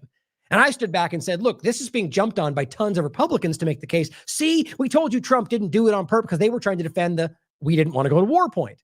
But the argument then was Israel controlling policy. I said, aha, exactly. Fine. You can claim Trump's innocent. There's plenty of other examples to make that clear. He's not. The reality is we're all now coming to the truth that Israel, whether coercion or manipulation or blackmail or whatever else, is able to do this. And frankly, I think it's obvious that the Rubios and Grahams of the world are I don't even think you need to pay them. I think they're ardent supporters of this religious Zionist agenda. Either way, here's what Trump said, and it just shows you how this spun around. Well, I mean, just as this was what he said first, then he got contradicted. Trump came out and basically said, and this is just the video, Rubio walks back the comments after Trump contradicts him, basically said, well, no, that wasn't the case. We are the ones that attacked and the whole thing, right? So here's where it ends up essentially, even though right now you already have sort of a different narrative too. They say whatever they need to say in the moment. That's what he does. But here's what he said. Trump. Happened all very quickly. We thought, and I thought maybe more so than most, I could ask Marco, but I thought we were going to have a situation where we were going to be attacked. They were getting ready to attack Israel. They were getting ready to attack others. So I guess that was the case then. Ignore the thing I said in between. Well, now we're back to this point. Like we don't have a memory. You're seeing that right now. And a lot of those missiles that are hitting in, those are stationary. Those were aimed there for a long period of time at these other countries. Yep. You know why? Because they have U.S. bases, because they're helping them arm and refuel, and that makes them legal belligerents of the war, which all of them know. Maybe he doesn't. That's embarrassing. Doesn't matter, though. The reality is clear. They keep trying to make the point that, look at what they're bombing. We told you they were criminal terrorists. I mean, guys, that only will work for the dumbest person in the room. How do you see that but desperate? I don't know. So I think I was right about that. We attacked first. And if we didn't, it could have been, look, we're really decimating them. They're being decimated. Oh, yeah, clearly. We hit that first. Yeah, we got it. Same thing I said last time. But first, as I wrote here, now Trump says what Trump recently denied. How ridiculous all this is.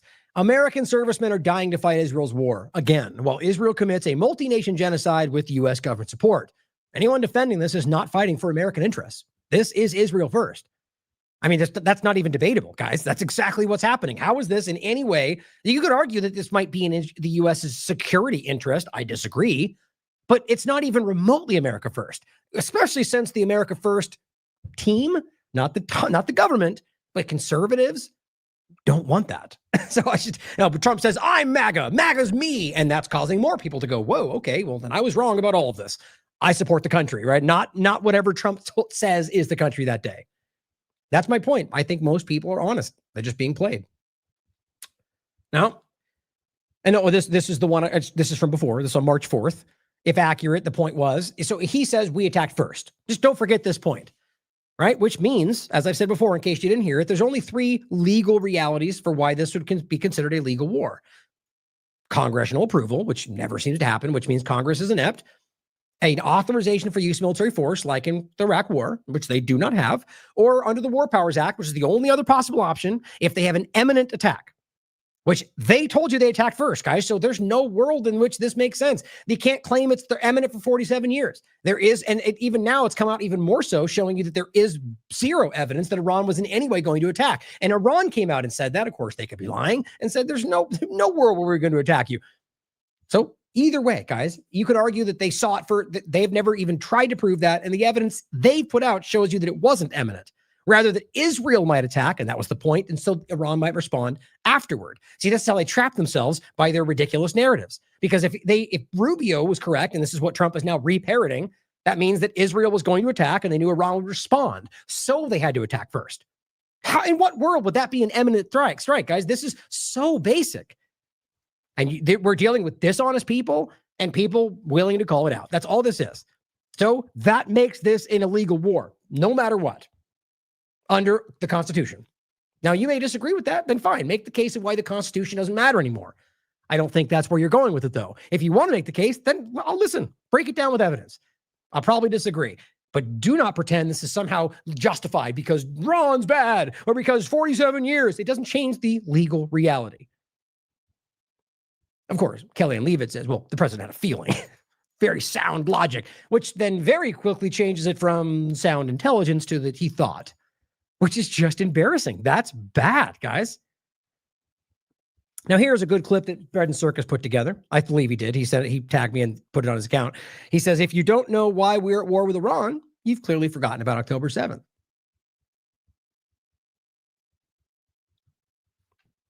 We knew that there was going to be an Israeli action. We knew that that would precipitate an attack against American forces. And we knew that if we didn't preemptively go after them before they launched those attacks, we would suffer higher casualties and perhaps.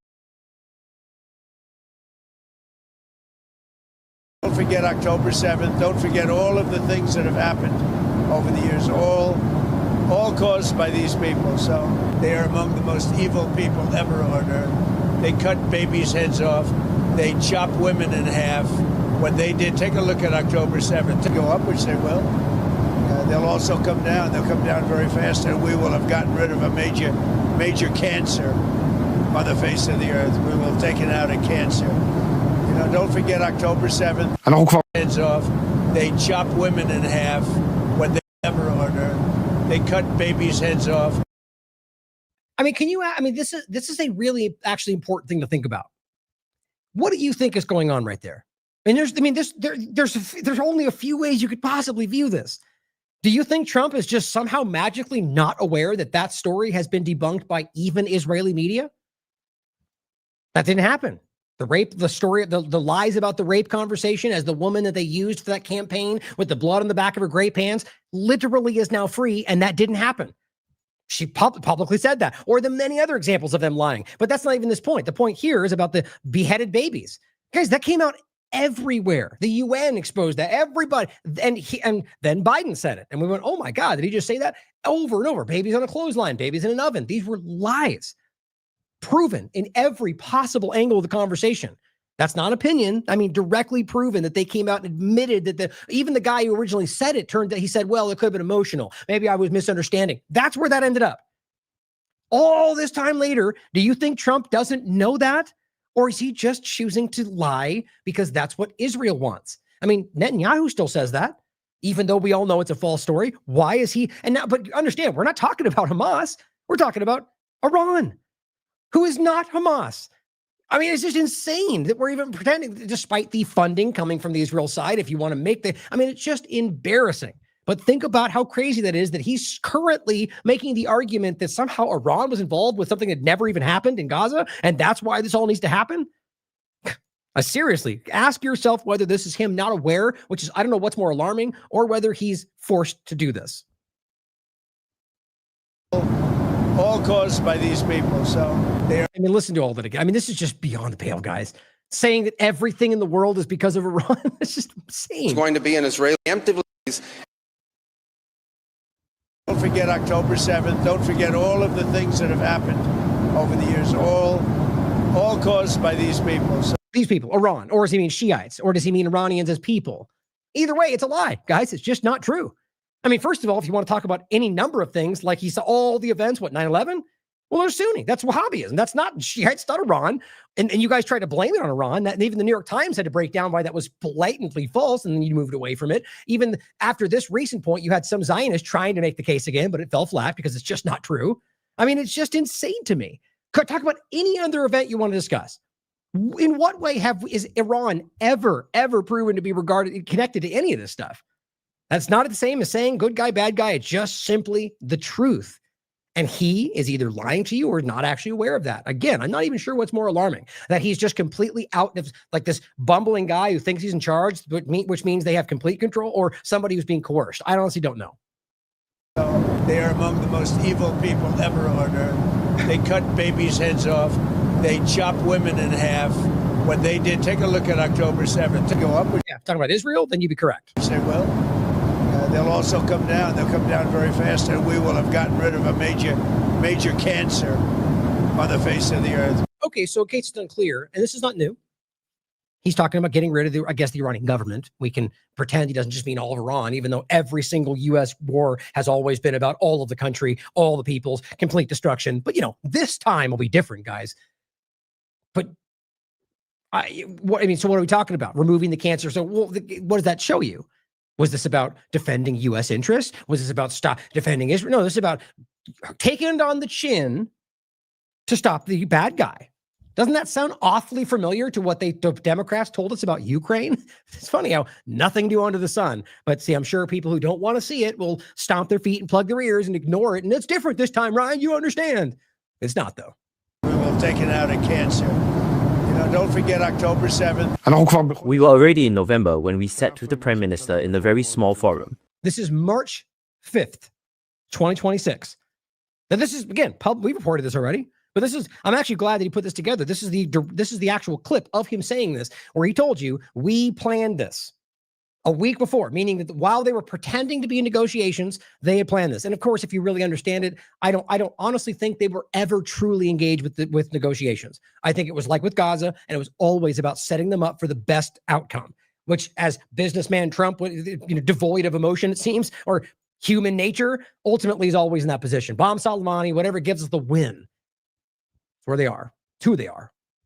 Don't forget October. In November when we were already in November when we sat with the Prime Minister in a very small forum, and the Prime Minister set a goal to eliminate the Khamenei regime in November. In November. Right, which we told you. And of course, they didn't do that, right? Again, I mean, what's funny is, how interesting would it be for all of a sudden to find out that Khamenei was never killed? There's nothing to back that up. I just think that's an interesting thought. As, if they were being played to that degree, that would be pretty, an impactful thing to happen. But the evidence shows clearly that they killed him, and along with a lot of other people. But what happened? Did they topple and collapse because he was the only evil? No, it wasn't even the reality of it, guys. I mean, it's insane to look at what he's done and the arguments about him, and look at what Israel's doing right now. Look at what Netanyahu's doing. Look at what Trump's doing. Look at what their religious extremist advisors are doing. Whatever you want to call it, and it pales in comparison. It's just the reality.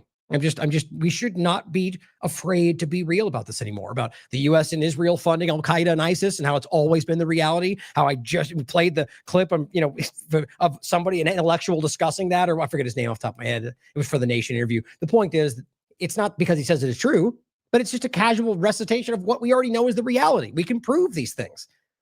We just got to be real about it. We got to stop pretending like this. What it is engaging with this hyperbolic sort of pearl-clutching partisan mainstream alternative media that just always acts like you're not allowed to say certain things everywhere you look. Now, to that very point, Scott Horton telling you as it is. No more BS about this war being waged to hurt China or any other rationalization. It's the Likud. That's Netanyahu's political party. They've seized control of the imperial regime. Simple as that. I happen to agree. You can decide for yourself. Question it, guys. Demand evidence. Prove it. I think this is very easy to do so. Disclose TV. Now, in case you're watching for the first time, this is not something we'll get back to. We've discussed this 1,000 times. I've done entire shows breaking down that exact point to a T. And I'll probably do it again soon. Disclose TV, Trump on Iran war. He literally just said this. I had an obligation to do this. I didn't want to. I call it an excursion. I didn't want to make this journey. What kind of a weird statement is that? Now, I honestly think that this is, again, sort of like the way he plays this. You know, like almost like a wink, wink secret, to the people that read into everything he says and assume whatever they want out of it to give the best outcome. It's like that's the Q thing, is that ultimately this is him basically suggesting. I mean, if I'm reading it correctly, you could just be a weird statement he put out, but that he was forced, obligated. Here's what he said. Can we wrap this war up this week? He's hiding his hands down there, looks like. Will we? I don't think so, but it'll be soon. Won't be. Wait, listen. War up this week. Can we wrap this war up this week? Yeah, sure. Can we? Yeah, sure. I don't think so, though. Will we? I don't think so, but it'll be soon. What a ridiculous answer. See, and Ducey clearly knows what he did. Yeah, sure. Why not? Maybe. Cool. Whatever. It's like, what a ridiculous answer. He's asking a point blank question about whether you think, and the answer is maybe. That's one of the many possibilities. That's a weird answer. It's clearly meant to give the impression that it will be done soon, even though you know it won't be. And that's why he asked again, will it? Well, probably not. Had he left it there, you'd have MAGA reporting across the board. He said a week, it'd be over in a week because we know for sure. And I'm only talking about the fringe partisan team sport players, which I think is a rapidly diminishing number. Won't be alone. And we're going to have a much safer world when it's wrapped up. Oh, really? Is Israel going to be gone? Are you going to continue stop invading countries based on illegal justifications? Well, probably not. So no, it won't change. It'll be wrapped up soon. We're going to have a much safer world. I had an Just in case you missed, I didn't repeat that. I just said it again because we don't. obligation to do this. I didn't want to. I call it I had an obligation to do this. I didn't want to. I call it an excursion. He sounds like he's slurring, by the way. Just an objective observation. It sounds like he's tired or slurring or something. And he is dealing with a lot of stuff, so it wouldn't surprise me. I'm not trying to suggest that he's, it's just funny. I mean, the guy is old, by the way. It's funny how we have to like dance around these points with these guys. Everyone's like, no, he's fit health no matter what, or he's the most senile guy in the room. It's kind of both for these people. I think they're all struggling. But obligation. Now, you could argue he just meant I'm obligated to do the right thing. You could try to argue that. Good time selling that to anybody with a brain, but it's worth pointing out. Obligated. I'm obligated. Yeah, I think it's worth considering in the larger picture with what we see that the ultimately is. Whether it's the Rothschilds buying him out and owning him from a long time ago with his bankruptcies, or whether it's Israel and blackmail and Epstein, who knows? Worth considering. Here's Philip Giraldi citing The Guardian. Trump-Iran airstrike decision to be guided by Jared Kushner and Steve Witkoff's advice. That's an older article. So think of where we are now, and Trump basically going, well, Kushner said, which is so embarrassing. Blaming it on somebody else. I mean, this is like a fire in a theater point. Wouldn't it be, as the president, regardless of what Jared said, wouldn't it be your obligation to, vet the information, to look at it for yourself, to come to your own conclusions? Apparently not for the president. Now, whether that happened or not, I don't think it's even within, I think this is about manipulation, and blaming Jared was his way to get out of it, looking like he made the mistake.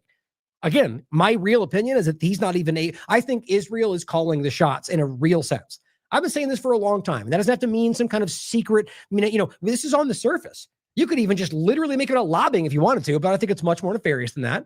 My point is, it's very self-evident, guys. It's right on the surface. And you've got people on the highest level of the conversation outright saying it, and yet we point to it and we're still called racist. It's insane. Witkoff and Kushner reportedly met with Trump prior to the start of the war, as we just heard from Israeli cats, November. We knew that. They were arming the Kurds like a month before that, or before they bombed, actually. And he says, and urged him to act against Iran. So on the record, you got Witkoff and Kushner, both clear Zionists, clear Israel supporters, urging him to go at Iran, citing the clearly false intelligence provided by Israelis regarding the imminence of nuclear developments by Iranians. It's false. It's very easy to verify that based on the evidence we have. As I've always said, you could argue there's some secret bomb they have that nobody can prove. Certainly possible. But if all we have to engage with is the evidence, which is all we should be doing, shows you that they lie about everything. The Israelis, the U.S. government, and what you can prove shows you that not only do they not have it, that they've done, it's a religious fault where they do not want to do it because it violates their beliefs. So, I mean, you could even argue that if you turned it into what they want to, that then they'll eventually have nuclear weapons because they don't have the similar qualms. It's interesting to think of it like that. But either way, the point is that you can see how this is being manipulated. So if you're uncomfortable with considering the Israeli influence point because somehow someone convinced you that was racist, ask yourself whether you can see a world in which Jared, because of his allegiances, because of what he believes, because maybe he thinks this is what's best for America, is influencing Trump. And then by default, that's Israel through him influencing Trump. I mean, it's not that hard to see, but people just don't want to let themselves hear it.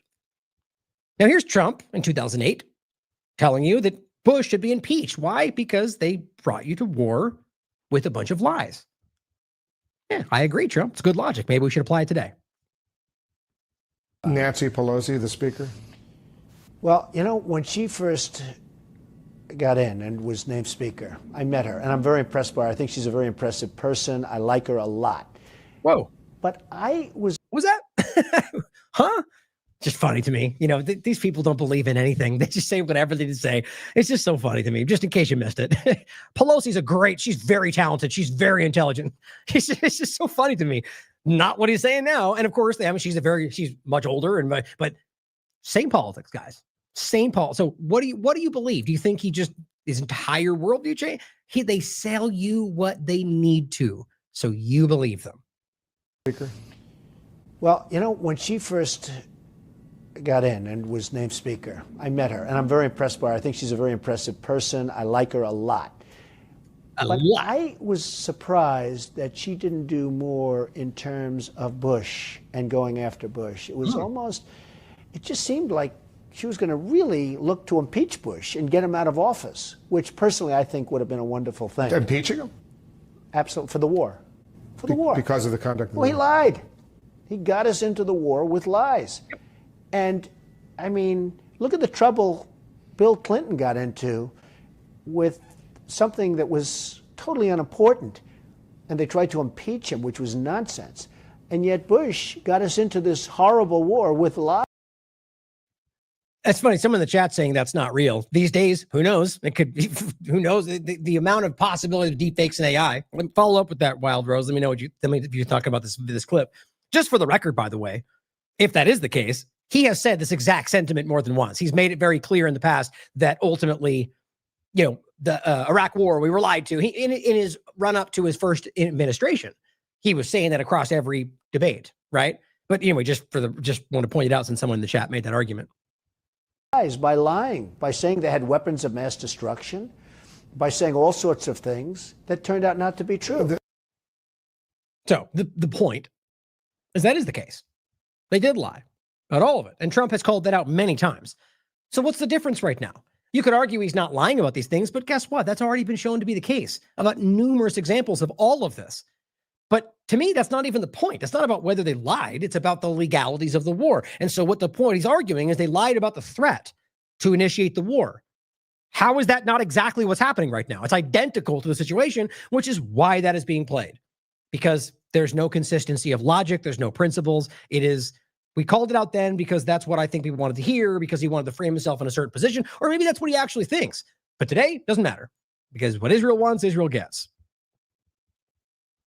Now, here's an article from the New Republic. Trump went to war with Iran because Jared Kushner is a fool. Now, I agree with the influence, but I don't know if I agree with the framing that this is sort of them not understanding the nuclear conversation. I don't buy that for a second, but I'll show you what I mean. Several nuclear experts have raised questions about the disastrous duo's technical understanding of Iranian enrichment after they presented an assessment of Iran's research reactor that made no sense. MS Now reported Monday. Now, what's more likely, that these two people have been put in the position without knowing the details of how to engage with the nuclear conversation? That's certainly possible with the incompetence we see today. Or is it more likely that they chose to misrepresent the reality of it because that was in the interest of Israel? You could decide. Both are very possible. It mixes up different elements of the nuclear program and their potential proliferation capabilities. One of the experts says research reactors are not capable of doing enrichment of uranium, whether for civil or military purposes. So in addition to the point that I'll briefly make again about the lie he made about the 60% enrichment, I shouldn't say the lie, but the lie about what they were bragging about it, because 60% was well within their safeguards, according to the Director General of the IAEA. But on top of that, remember that the enrichment facility was one of the main places that was proven to actually been bombed and destroyed. And so they can't technically even do that right now. So on top of the lie, this is why he lied about it, knowing that they weren't going to be able to change it for the time being. He used the number they had, which was not a crime, in order to make it sound like that's the case. But on top of that, they're claiming that they even mixed up these certain elements, basically saying the research reactors weren't even capable of doing it anyway. Same kind of the same point, I think. And so ultimately, these experts are saying, based on what they're saying, these people don't know what they're talking about. But I argue they were doing this deliberately. Witkoff and Kushner chose not to have nuclear technical experts present during the negotiations. Gee, I wonder why. That sounds deliberate to me when you're in a technical nuclear conversation. Ahead of Trump's military campaign in the Middle East, Witkoff claimed that Iran had amassed 460 kilograms of uranium at 60% enrichment. He did. Now, that wasn't the point. It was that he said that, then went on to make the allegation that they bragged about it, that they did so knowing they were violating the sea agreement. That was a whole cloth lie. Now, again, you could argue that he was misinformed by somebody else, another actor in the conversation. Either way, I'll show you why that's not true. That it is 60 at 465 was what it was at 60% is within their safeguard agreement as of right now. I'll show you in a second. Enough to potentially make 11 bombs within a few weeks. Yeah, except for the fact that's not even remotely the reality when it comes to have to increase the enrichment above 90, then create the material needed to make the bomb, then make the bombs. But the whole point is that you need the enrichment facility to even do it in the first place, which they do not have. They know all this. However, during negotiations, Iranians offered to turn over the uranium. A fourth point to it. The Middle East diplomat told MS Now. Now realize these diplomats from all sides of the conversation came out right afterward and accused Witkoff deliberately, or rather explicitly, of deliberately misrepresenting what happened. The Iranian told Witkoff that Kushner that they'd only started enriching uranium, which is the truth, by the way, which rather what the evidence shows, after Trump withdrew from the Iran nuclear deal, the JCPOA, the Joint Comprehensive Plan of Action. And as I've said every single time, and I had so many repetitive conversations about this because when this was in the news, they just kept lying about it like everything else we do. And the reality was that in the JCPOA, I believe it was Article 36, it said very clearly that should the U.S. government, because they knew they were going to do this, unilaterally pull out of the deal, that they were allowed to enrich to a certain point until they forced them back into compliance. They never did. So in effect, the agreement became null and void. It just became defunct. And from that point forward, there was no legal, but here's the difference. There were still engagement with the IEA and Iran, and they have maintained those safeguard agreements. So there's really nothing going on other than them hyping things that people don't understand or just outright lying about it. And then the Iranians told Witkoff and Kushner that they'd only started enriching uranium after he withdrew. A senior Trump official confirmed the Iranians, quote, talked about turning over material to us, as we told you before. But talks ended, can you guess when? Abruptly, when the United States and Israel launched an attack, which, as we've been already told by other diplomats, that they launched the attack after the agreement was about to be made. The foreign minister of Oman came out and before they attacked was going, man, this is about to happen. We've got good agreements. And then that night they bombed. And his argument later was they did this because the deal seemed like it was possible. Doesn't that sound familiar to every situation we saw during Gaza? It should, because it's exactly the same tactic. They never wanted this. They never wanted an agreement. They never wanted a deal. Based on their actions, that becomes pretty clear. So they, on top of everything, were about offering to turn it over. Because this is what Oman said, right? Or the foreign minister of Oman. He said they were finally willing to put on the table zero enrichment, all of it. And what he say? But they would hand it over. They would downgrade it. That's what he said. And then they attacked. I mean, this just can't get more clear, guys. Sadly enough, our show is going to get buried by the algorithm, and people will only see it if they already likely understand what's going on. That's how this works today. And everybody else is corralled into one of the ridiculous mainstream alternative shows that only give you a fraction of the truth and barely get into the details. Now, for those who don't remember, very quickly, end of 2025, the International Atomic Energy Agency, the group that the U.S. and Israel would point to in regard to investigating Iran, Director General came out and said, specifically about the 60%, as stated in my most recent report, based on inspections conducted at the relevant facilities in Iran, Iran's uranium stockpiles remain under safeguards in accordance with Iran's comprehensive safeguard agreement. Simple. And he goes on to make it clear. You may recall that more than 400 kilograms of this stockpile is enriched to 60%. which if you understand how English language works, that is within safeguards. So Witkoff came out and deliberately lied on Fox News, and they gobbled it up because they don't do their due diligence, and that's how this works today. And the reality is, as he says again down at the bottom, is the IAEA can indeed guarantee through watertight inspection system that nuclear weapons will not be developed in Iran. And that's why Israel said, screw that, we're going to lose, bomb them. That's what I think. I mean, in fact, I think that's very clear by the evidence. Now, Trump claims, as of today, Iran had plans to take over the Middle East and eliminate Israel. Come on. I mean, this is just, at what point do you stand back and just go, come on? It's over.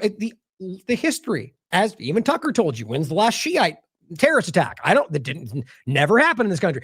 The idea that Iran has any indication of any of this, bombings, anything, taking over the Middle East, eliminating Israel, guys, it's just over the top for every piece of evidence. Now, on the other side of the conversation, what do you think Israel's doing? Lebanon, Gaza, Syria, Egypt. I mean, they're taking over the Middle East. That's explicitly what their actual goal is. That's the Greater Israel Project. And they have outwardly stated they want to eliminate Iran. So it's just insane that we can't be honest about this, but I think we know why, because these people are part of the agenda. Simple. Iran had plans of taking over the entire Middle East and completely obliterating Israel, even using the same term. Isn't that funny? Just like Iran itself, those plans are now dead. Oh, in other news, Iran just bombed multiple locations, by the way. So yeah, they're totally obliterated. Wild. Now, we're getting close to the time here, but I want to make sure we get to a few more points. Now, if I will mention the points about the SAVE Act. If we have to, we'll discuss it more tomorrow, because I believe right now they're in the midst of these debates and potential filibusters, which I'm not sure if it's happening or not. But here's what Trump just said. And I think this is worth pointing out around the Iran conversation and the bombings. Now, again, this can speak to either shocking incompetence and being uneducated in the situation, or rather insulated by other dishonest people and just other morons, or he's just trying to lie to you to make it sound like what they did was illegal or just was representative of some kind of maniacal perspective, as opposed to being the legal response that international law says is completely within their response, meaning that they can attack belligerents when you initiate an illegal war, or a legal war for that matter. Here's what he said. Power. Look what happened in the last 2 weeks. They weren't supposed to go after all these other countries in the Middle East. Except that's quite literally what they threatened, and quite literally what we all talked about, and quite literally what any expert was telling you was on the table. But listen to Trump, because that's what the smart people do, apparently. Those missiles were set to go after them. Mm-hmm. So they hit Qatar, Saudi Arabia, UAE, Bahrain, Kuwait. Nope. Nobody expected that. You forgot some. We were shocked. No, you weren't, man. So this is incredible. So wait, here's what's crazy. Did you hear what he just said? And this is how he played. I think this is just ridiculous. I think he's being clumsy. You just said that they were positioned at these locations. Why? Because they know they're working with you. They know you're refueling. They know you're arming. They know you got bases there. That seems pretty simple, just like you were aimed at their locations. Okay, then the next sentence is, we were surprised. We're shocked. I mean, why would they do the thing that they were aimed at doing and said they were going to do? That seems crazy. I mean, guys, you have to be honest about that. That's either him just losing his footing, or, I mean, that's just bad. Because the argument is ultimately that it's supposed to be, look at how crazy these terrorists are. They're bombing everybody because they just don't care. Well, you basically sold that narrative under you made it clear that wasn't true by the way you started this. Listen again. And power. Look what happened in the last 2 weeks.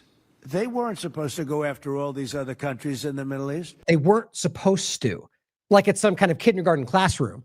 That wasn't allowed. I was informed that they weren't going to do that. What kind of person is this? That's insane for him to even say that. Those missiles were set to go after them. Okay. So those two sentences seem to contradict each other. Well, okay. Well, so they were set. Okay. But they weren't supposed to. Okay. Whatever that means. But again, we all knew this. The legal reality's there. They were aimed at it, like he just said. So wouldn't the logical thing be that they might do that like they said they would and are aimed at if we do something? Yes. So they hit Qatar, Saudi Arabia, UAE, Bahrain, Kuwait. Nobody expected that. Now, how do you make sense of those two statements other than that being aimed at them? Guys, this is propaganda, and he's just delivering it poorly. These are narratives that have been constructed that are independent of the facts that his people will then leave it, will go, here's what he meant. Here's how this actually connects. Let me rearrange it all for you. And that's what he was trying to say. Whatever. At the end of the day, this exposes itself. As Justin Amash rightly says, we're governed by complete morons. Now, I entirely agree with that. Whether or not this is him like confused about why they would do it and just a bad political, or he's lying in a bad way, like clumsily. Either way, that's exactly what's happening right here. Now, let's not forget, by the way, for those that have already just, this has been fallen by the wayside because the conversation is directed elsewhere. 2,200 Marines, and I believe it's more than that based on the reality as how it started, as well as the fact that they lied to us about everything, headed to the Middle East.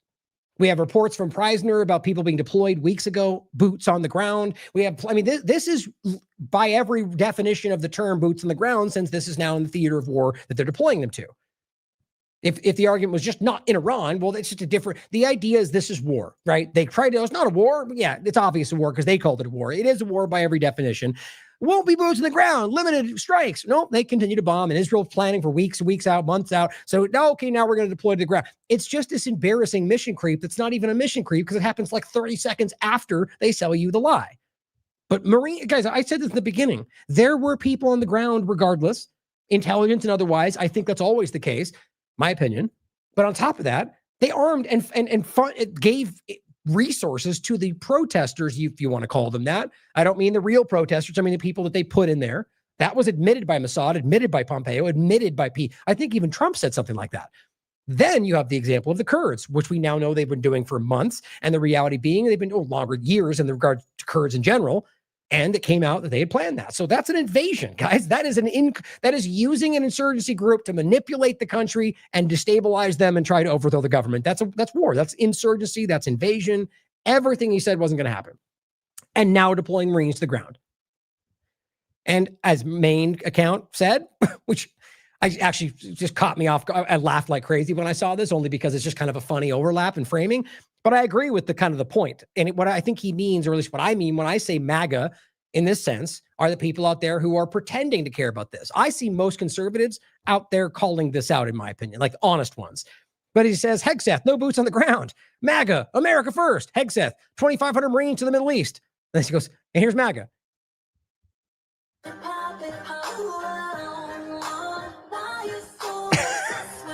This is so ridiculous. For those in the podcast, it's some girl crying as she does some kind of weird dance move for TikTok. It's just so perfect where the world is right now. The lie and reverse and MAGA. Oh, it's like just kind of like move on, like upset, but kind of not worrying about it. Like it's just so perfect. And this is what we're dealing with, guys. I don't believe it's the majority, but they're very influential manipulators out there who are just keeping this drifting in the direction of what apparently Israel wants, whether they know that or not. Now, reports have come out that I think are starting to show the discrepancy between the narrative and what's actually happening. Where Hegseth says Iran's leaders are desperately hiding underground in their tunnels and what rats do, cowards. I guarantee you he might even think that and it's being fed to him through Israel. It could be the truth, but there's been tons of evidence coming out showing, for example, Iranian's president just walking through the streets, shaking hands, no security guards. But of course, that could be all coordinated. It could be a lie. But it's interesting. The same thing Assad used to do. Same thing Maduro used to do. And now I'm starting to think maybe not. And, I'm just kind of being facetious. I don't think that's ever been the reality. I think these people have large support in their populations because they push back against states that have been stealing from their countries their entire lives. Doesn't mean everybody. Maybe it's 50-50. Point is, it's not the same as we're seeing. I mean, when you see American politicians do that, you won't today. I'll tell you that right now. Now, Trump comes out and says after there was massive support in Tehran, which again, I've said this in the beginning, I still think it's provable right now. The vast majority of Iranians support anything other than what Israel and the U.S. are doing.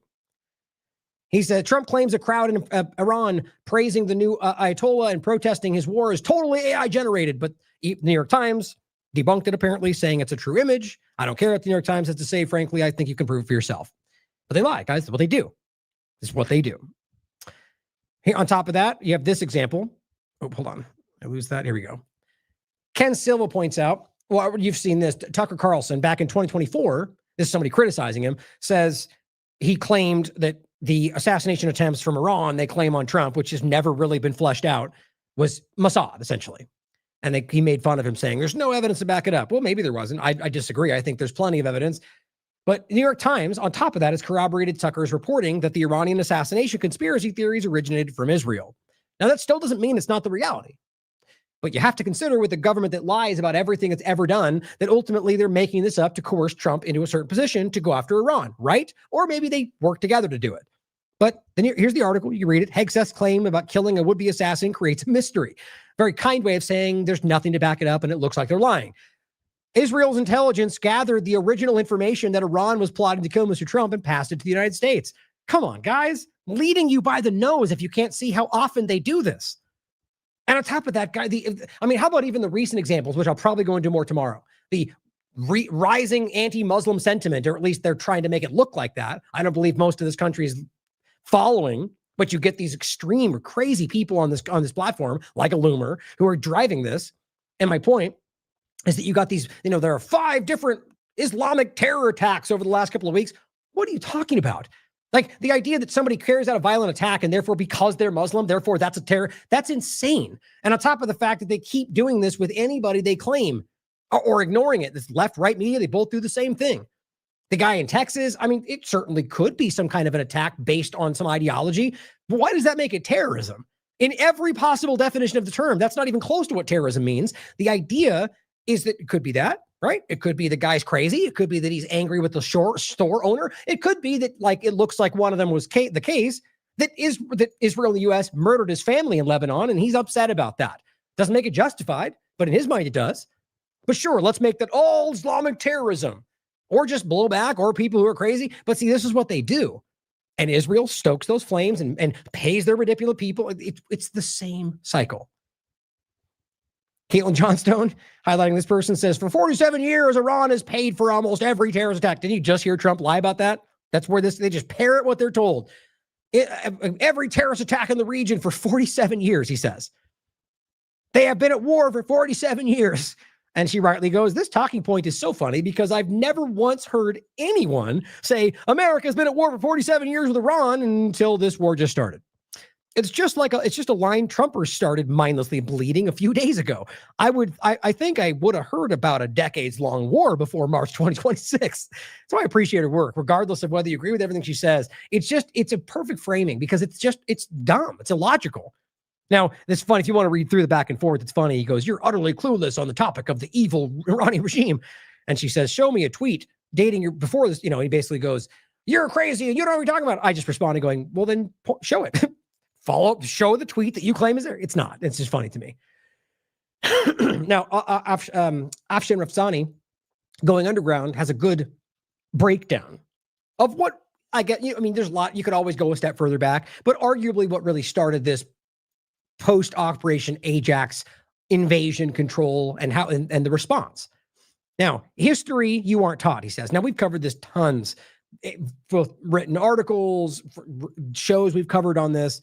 But he says the coup, and I recommend you watch his show. He does good work on a lot of different things. The coup against Iran's prime minister, Mohammad Mossadegh, by the CIA and MI6 in 1953.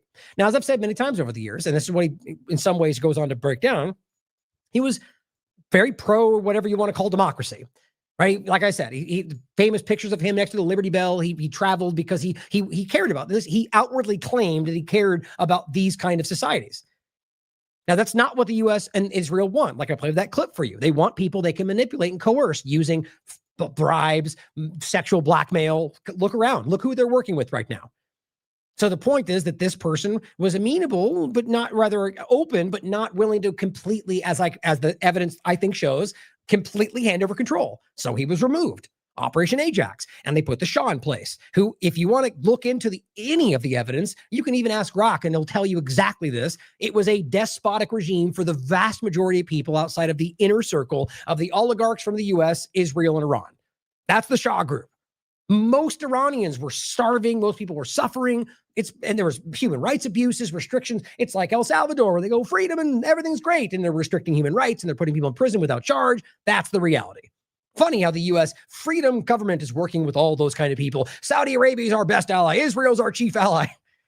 Funny how we just can't piece that together. Now, it says Mossadegh had pursued nationalist policies Now, whatever you want to think about what nationalism is, the point is about focusing on Iran and doing what's the interest of Iranians.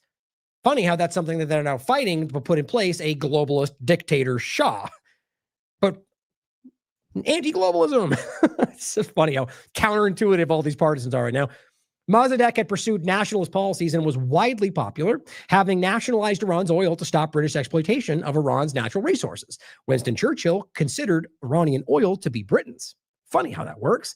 And of course, what do you think happened when the Shah took over? Well, they sold out immediately to Western interests, which, by the way, left Iranian suffering like the very same point to this very day. Look at Venezuela, look at Bolivia, look at every other country, Libya, every one of them, guys. Contrary to the U.S. and UK's claims to promote democracy and freedom around the world, the U.S. and UK backed the Shah of Iran, Mohammad Reza Pahlavi, to overthrow Mossadegh and return Iran to authoritarianism, while being a compliant leader that followed Washington's and London's orders. Provably. After the coup, Iran's oil was once again privatized and divided up among the UK and US and some European countries through a new oil consortium in 1954. Now, you guys, you can look at this for yourself. That nowhere translated to the Iranian people. Why would that be what Iranians want? To sell out their interest to benefit Western oligarchs. It's not the reality, or rather of what Iranians want.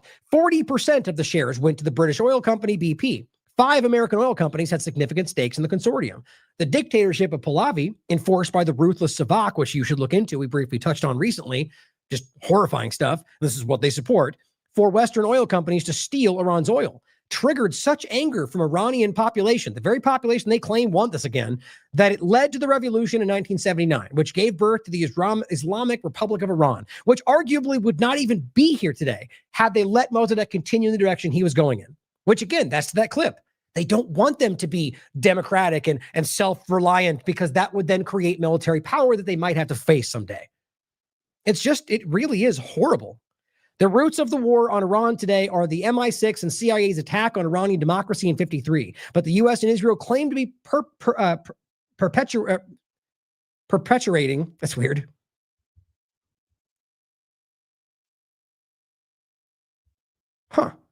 Perpetuate this destabilizing and disastrous war on to advance democracy and freedom.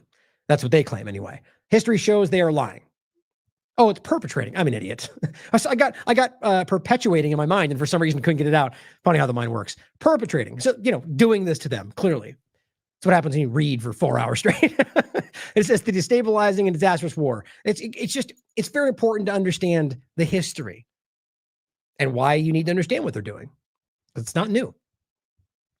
All right, where are we here on time? So here, I'm going to just do a couple more things and we're going to wrap up here so I can prepare for the next interview we're doing, but we will get into more of this tomorrow. Another war crime in Iran, Israel bombing a UN fact-finding mission located another bombing location that during the 12-day war, Israel bombed and was a war crime. And now the UN mission has kind of fleshed it out. Not that it should surprise you guys. It's what they do everywhere. Even Harrison Smith, a InfoWars reporter, rightly calling out the idea that, as Cruz here says, the last 5 decades, Iran has killed nearly 1,000 Americans. And this, I keep telling you that even Trump tried to casually act like it might have been millions. That's just bad propaganda. The number is always the same because the only thing they're talking about is when they illegally invaded Iraq and Iran with Soleimani defended it. That's it. And yes, Americans died because of the U.S. government and Israel's belligerent war in Iraq. That was based on lies, just like today, that even Trump told you. So when they say 1,000 Americans, well, those are Americans that were killed because of the illegal actions of the U.S. and Israel, period. And even Harrison Smith will say things that have killed more Americans than Iran in the last 50 years. Powered lawnmower accidents, 3,200. Bee stings, 3,900. Falling out of bed, 10,300. Mexico, around 4,000 Americans murdered in Mexico. Sackler family, 500,000. But yeah, let's keep claiming that this, based on your illegal actions, is even meaningful in the larger conversation. Ann Coulter. People seem to be misunderstanding what she's saying here, and I don't support, I think let's be clear. She is a hardcore, right now she seems to be calling out Trump. Like a lot of them, I think they're all just, not profiteering, but, what's funny, I'm just blanking on this stuff. What I keep discussing that I somehow can't remember right now, the idea that we need to give them a motive to do the right thing. Right. And so what I think is a lot of them are starting to recognize that they gain more from saying what we all talk about. Or, who knows? Maybe like I said earlier, maybe they're finally coming around and seeing it. We should actually hope for that. My point in saying all of that is recognize, like a lot of them, like Derek's been calling out anomaly, because he's out there making points that we agree, like Trump's doing the wrong thing. And that's good. But let's recognize they were screaming how bad we were for trying to call this out before we got here. Now, that can't go on forever. We have to eventually just hope that they're calling it out. That's why I'm sharing like Harris and whatever else, because I think it's important, regardless of who's saying it, that if it's correct, we show it. We talk about it wherever I see it first. But recognize that they were until recently going, yay, Trump, America first, freedom, we're saving the world. And now with Iran, because that was a huge line for a lot of people, they're calling it out. But here's what she says. And people seem to be misunderstanding this as being sort of a pro action. But you tell me what you think. The article is, does Trump risk turning America into a rogue state? We just discussed this the other day, basically admitting that nobody wants this and what they're doing is a crime. She says, suppose Iran, hypothetically, dispatched operatives to Mexico, where from the Texas border, they fired a missile at an American base and unintentionally but carelessly demolished a nearby American school, killing 175 people. Well, we already know that the Minab school was not careless. It was not an accident. It was targeted, as we were shown, likely by Israel's intelligence given to the U.S. government, and they're just incompetent, but who knows? So that's what she's trying to give you an analogy for. So let's just remove the unintentionally but carelessly. I don't agree with that at all, but sake of conversation, suppose Iran did this and dispatched to Mexico and then bombed a U.S. school accidentally or not. She goes, what if they then blew up fuel depots in the United States, showering a chemical rain on residents all over the United States, then struck homes, schools, clinics, as they have been doing in Iran, as Iran's leader warned that death, fire, and fury would so pulverize America that it could never be rebuilt, as Trump said about Iran. In that case, she rightly points out, President Trump and all of us would howl at outrageous attacks on innocent civilians, and we'd be right. She's correct. I think that's an important thing to think about. Now, whether she's doing it because she sees an opportunist, that's what I was thinking, the word I couldn't remember, whether it's opportunism or that she genuinely now sees it. At this point, in this moment, I don't really care. It's about the reality that even people like Ann Coulter or whoever else, major supporters, are going, whoa, maybe they're just finally seeing it. Maybe, like I said, but the reality, guys, is that this is showing you that if this was reversed, even from their perspective, then yes, everybody would be going, that's a crime. So why can't Iran do that?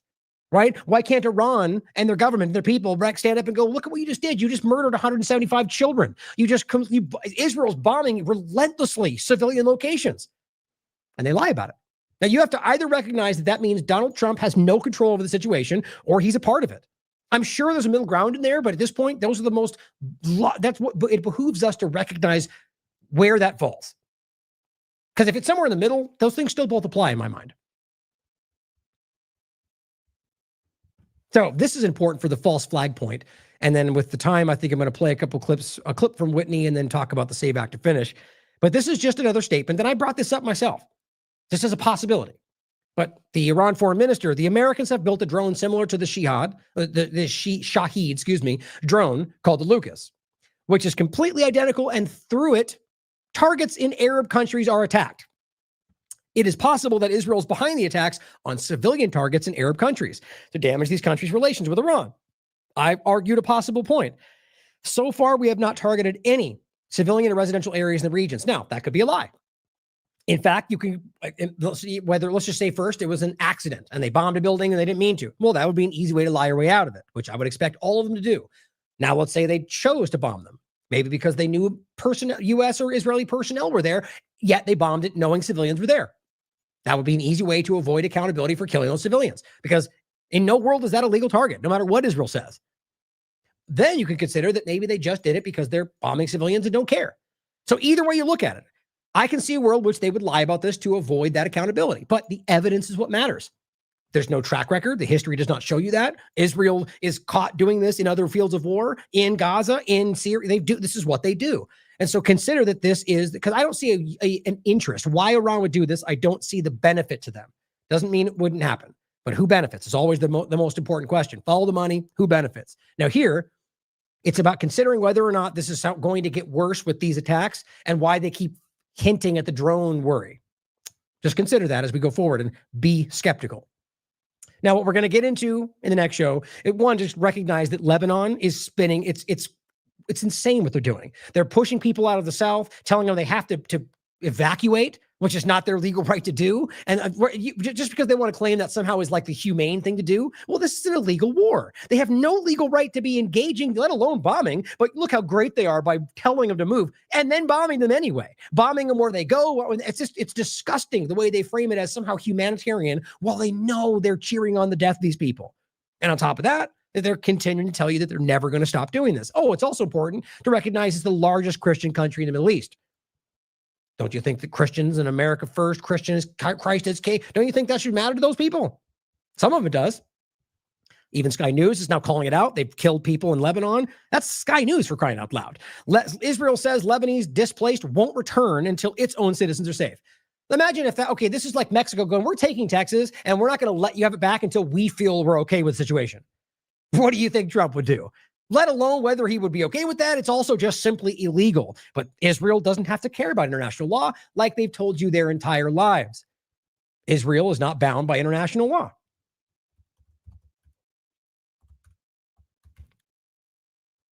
I was hoping that would pop up. There's an article by Mondeweiss. There it is. I'll include this because it cites direct Knesset documents from the Israeli government openly stating verbatim that we are not bound by international law. So why should we care anywhere else? You can read it. It gets dismissed because that platform's okay. Well, look at the documents. It says verbatim, but people ignore what they want to. Drop site news. They're using white phosphorus in Lebanon. Yet again, it's not new. Here's 2023, white phosphorus in Gaza, Lebanon. Israel's doing it. Katz again vows, and this is about Gaza, Israel will never fully withdraw from Gaza Strip. That was 2025. Why is that not important? You mean the place you were going to liberate and free everybody? Well, we're never leaving, like we told you that was the case. That's Katz. Well, they're saying the same thing about Lebanon, the same thing about Syria. Guess what? Because it was always the plan. Now, Glenn Greenwald. It's been obvious for months now that the second Trump term serves Netanyahu, Palantir, Jared Kushner, Ben Shapiro, Lindsey Graham, corporatist power, K Street, sleaze, and Mark Levin. Meaning the second Trump term is fully shaped by the exact factions Trump vowed to vanquish. Time to be honest about it. He's literally selling access to his national security briefings. Isn't that a crime? It's just incredible where we are. I think that's just a cover, quite frankly. And I'll play this clip. I had a great discussion with Whitney Webb. She co-hosted the Daily Wrap-Up, which she might be doing more going forward, but we'll be doing a show, which she discussed in this episode. We'll be doing a show for a limited hangout, Derek and I discussing some of the written articles, some more collaboration coming your way. But a great discussion here on the 13th about a lot of different things, including her recent article overlapping or discussing Epstein's smuggling network and how it connects to a lot of different things. It's important for you to understand. But I'll play this clip, and I think we'll just end there. Include the IMA discussion that we talked about, where Catherine and a lot of us discuss how this really does connect largely to the control grid and the larger position. Now, the SAVE Act point, I'll get to more tomorrow. I'm not sure if they're going to be doing this filibuster thing they planned. It seems like they try to walk it back. But overall, the reality is, I agree with this sentiment. Viva Frey says, same-day voting, paper ballots, photo IDs, like everywhere else in the world. If you can't get the first two, at least, okay, I think nobody should disagree with that. I mean, I shouldn't say that. You could disagree with anything, but the logic is there. I don't know why we would disagree with that. The point, though, as I continue to point out for people, is that you do not need, right here, Real ID compliant ID, which is what technically it's updated to now. It's simply just saying, because this is the new version, they went back and forth, but same point, a form of identification issued consistent with the requirements of Real ID Act of 2005. That's what that means. Real ID compliant identification is not needed to protect voting. It's just not. You're using the desire to enforce the law to trick Republicans into supporting backdoor digital ID. Remove the Real ID aspect of the bill, and you get the exact same outcome. Call it out, guys. Now, this has become the Save America Act. It's the same point. They just added more onto it. So I'm not even trying to, look, it's not about anything other than that one point. You do not need Real ID compliant identification or Real ID anything or ID 2020 involved at all to achieve this end. You just don't. So ask yourself why that's the case. It's probably multifaceted. I believe there's a lot more going on here. Now, we'll get into more of this at the end. Now, I was going to end with a clip from JD and this one too. I was going to play it, but we'll go into all this tomorrow. I think I'm going to end with this clip from Whitney. I think it's more powerful. But you guys already know the reality of what's going on in this country from what we do on this show. This is only going to make it more clear in a kind of larger technocratic influence of the cabinet discussion. But as always, Whitney nails it down. We will get into more tomorrow, more of the SAVE Act overlap with the technological side of it, Twitter, Elon Musk, Authentics, and how these connect, what's happening, AI data centers exploding all over the country while people aren't paying attention. A insider from Palantir literally saying, I'm an ex-Palantir executive, and it's factually correct that Palantir intended to take over the U.S. government while heavily funding the effort. Many of my ex-colleagues are now installed in the U.S. apparatus. There's a reason the C-suite of Palantir has blocked me. That's a person who used to work as an executive for Palantir. We'll go into this more tomorrow. Keeping that in mind and the Zionism connections of the influence on this government, we'll leave you with the clip from Whitney Webb and our recent discussion. Thank you for tuning in today, guys. I appreciate you all. I love you all. As always, question everything. Come to your own conclusions. Stay vigilant. Where do you feel like a lot of this is going? Is this just another administration profiteering, or do you feel there's a larger agenda in kind of what's happening right now? You mean where the Trump administration is taking us? Well, I think the best summary of it is to look at the big tech Silicon Valley oligarchs that installed themselves in very insidious ways in the levers of power via this administration. And probably the best thing you can do to learn about them is to buy Ian Davis's new book, The Technocratic Dark State, or, you know, borrow a copy from someone else who bought it. Or it is the best, most forensic breakdown of those people and what their interests are and what they are doing. And you can read some of Ian Davis's articles about aspects of that. For example, he did an amazing investigation into the city states, sort of this idea of the network state and all of that, and how it's just as bad as the globalist global governance that a lot of people in right-leaning conspiracy, quote unquote, conspiracy world are worried about. You know, it's that on steroids and is being marketed to those people as the solution. And a lot of these people are overt transhumanists. I mean, they call themselves techno-optimists. Again, sort of a play on that same thing we were just talking about in the Trump era, where like, we're the optimist and avoid the negative Nancys. Feel good with us. They'll just make you feel bad. And it's all about feeling, not about facts. Yeah. So, I mean, there's obviously a lot of other agendas at play too, but I think obviously it's pretty clear that in the Trump administration, there's going to be some type of big switcheroo economically. And we will see the rise of, you know, stable coins, the Bitcoin dollar system as laid out by Mark Goodwin back in 2021. But I mean, that has definitely played out. And so I think, you know, a lot of that stuff with digital currency is going to advance. And then we're going to be herded further into sort of this techno-feudal reality. And then at the same time, you have, you know, these other aspects of the Trump administration at work that have, you know, this very deep set, you know, feeling about eschatology. Like, you know, there's an overlap, actually, if you look at people like Peter Thiel, who's, you know, the person who basically created JD Vance in a lab, and his obsession with the Antichrist and all of this stuff. A lot of these people are obsessed with end times things. There's been plenty of people pointing out recently how this has influenced likely the current war with Iran. So, you know, there's obviously a lot of different angles to talk about, but basically, you know, this is not fighting against global governance and global tyranny.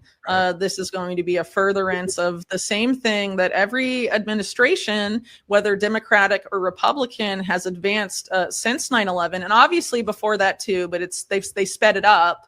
You know, the type of gradualism that they practice increased significantly after that point, and the goal was to create, you know, an AI-powered surveillance state. That is authoritarian in nature and neo-feudal economically, and the vast majority of us are meant to be serfs, or rather, if you want to use the Yuval Noah Harari phrasing, we will become the exploited because it's better than being expendable.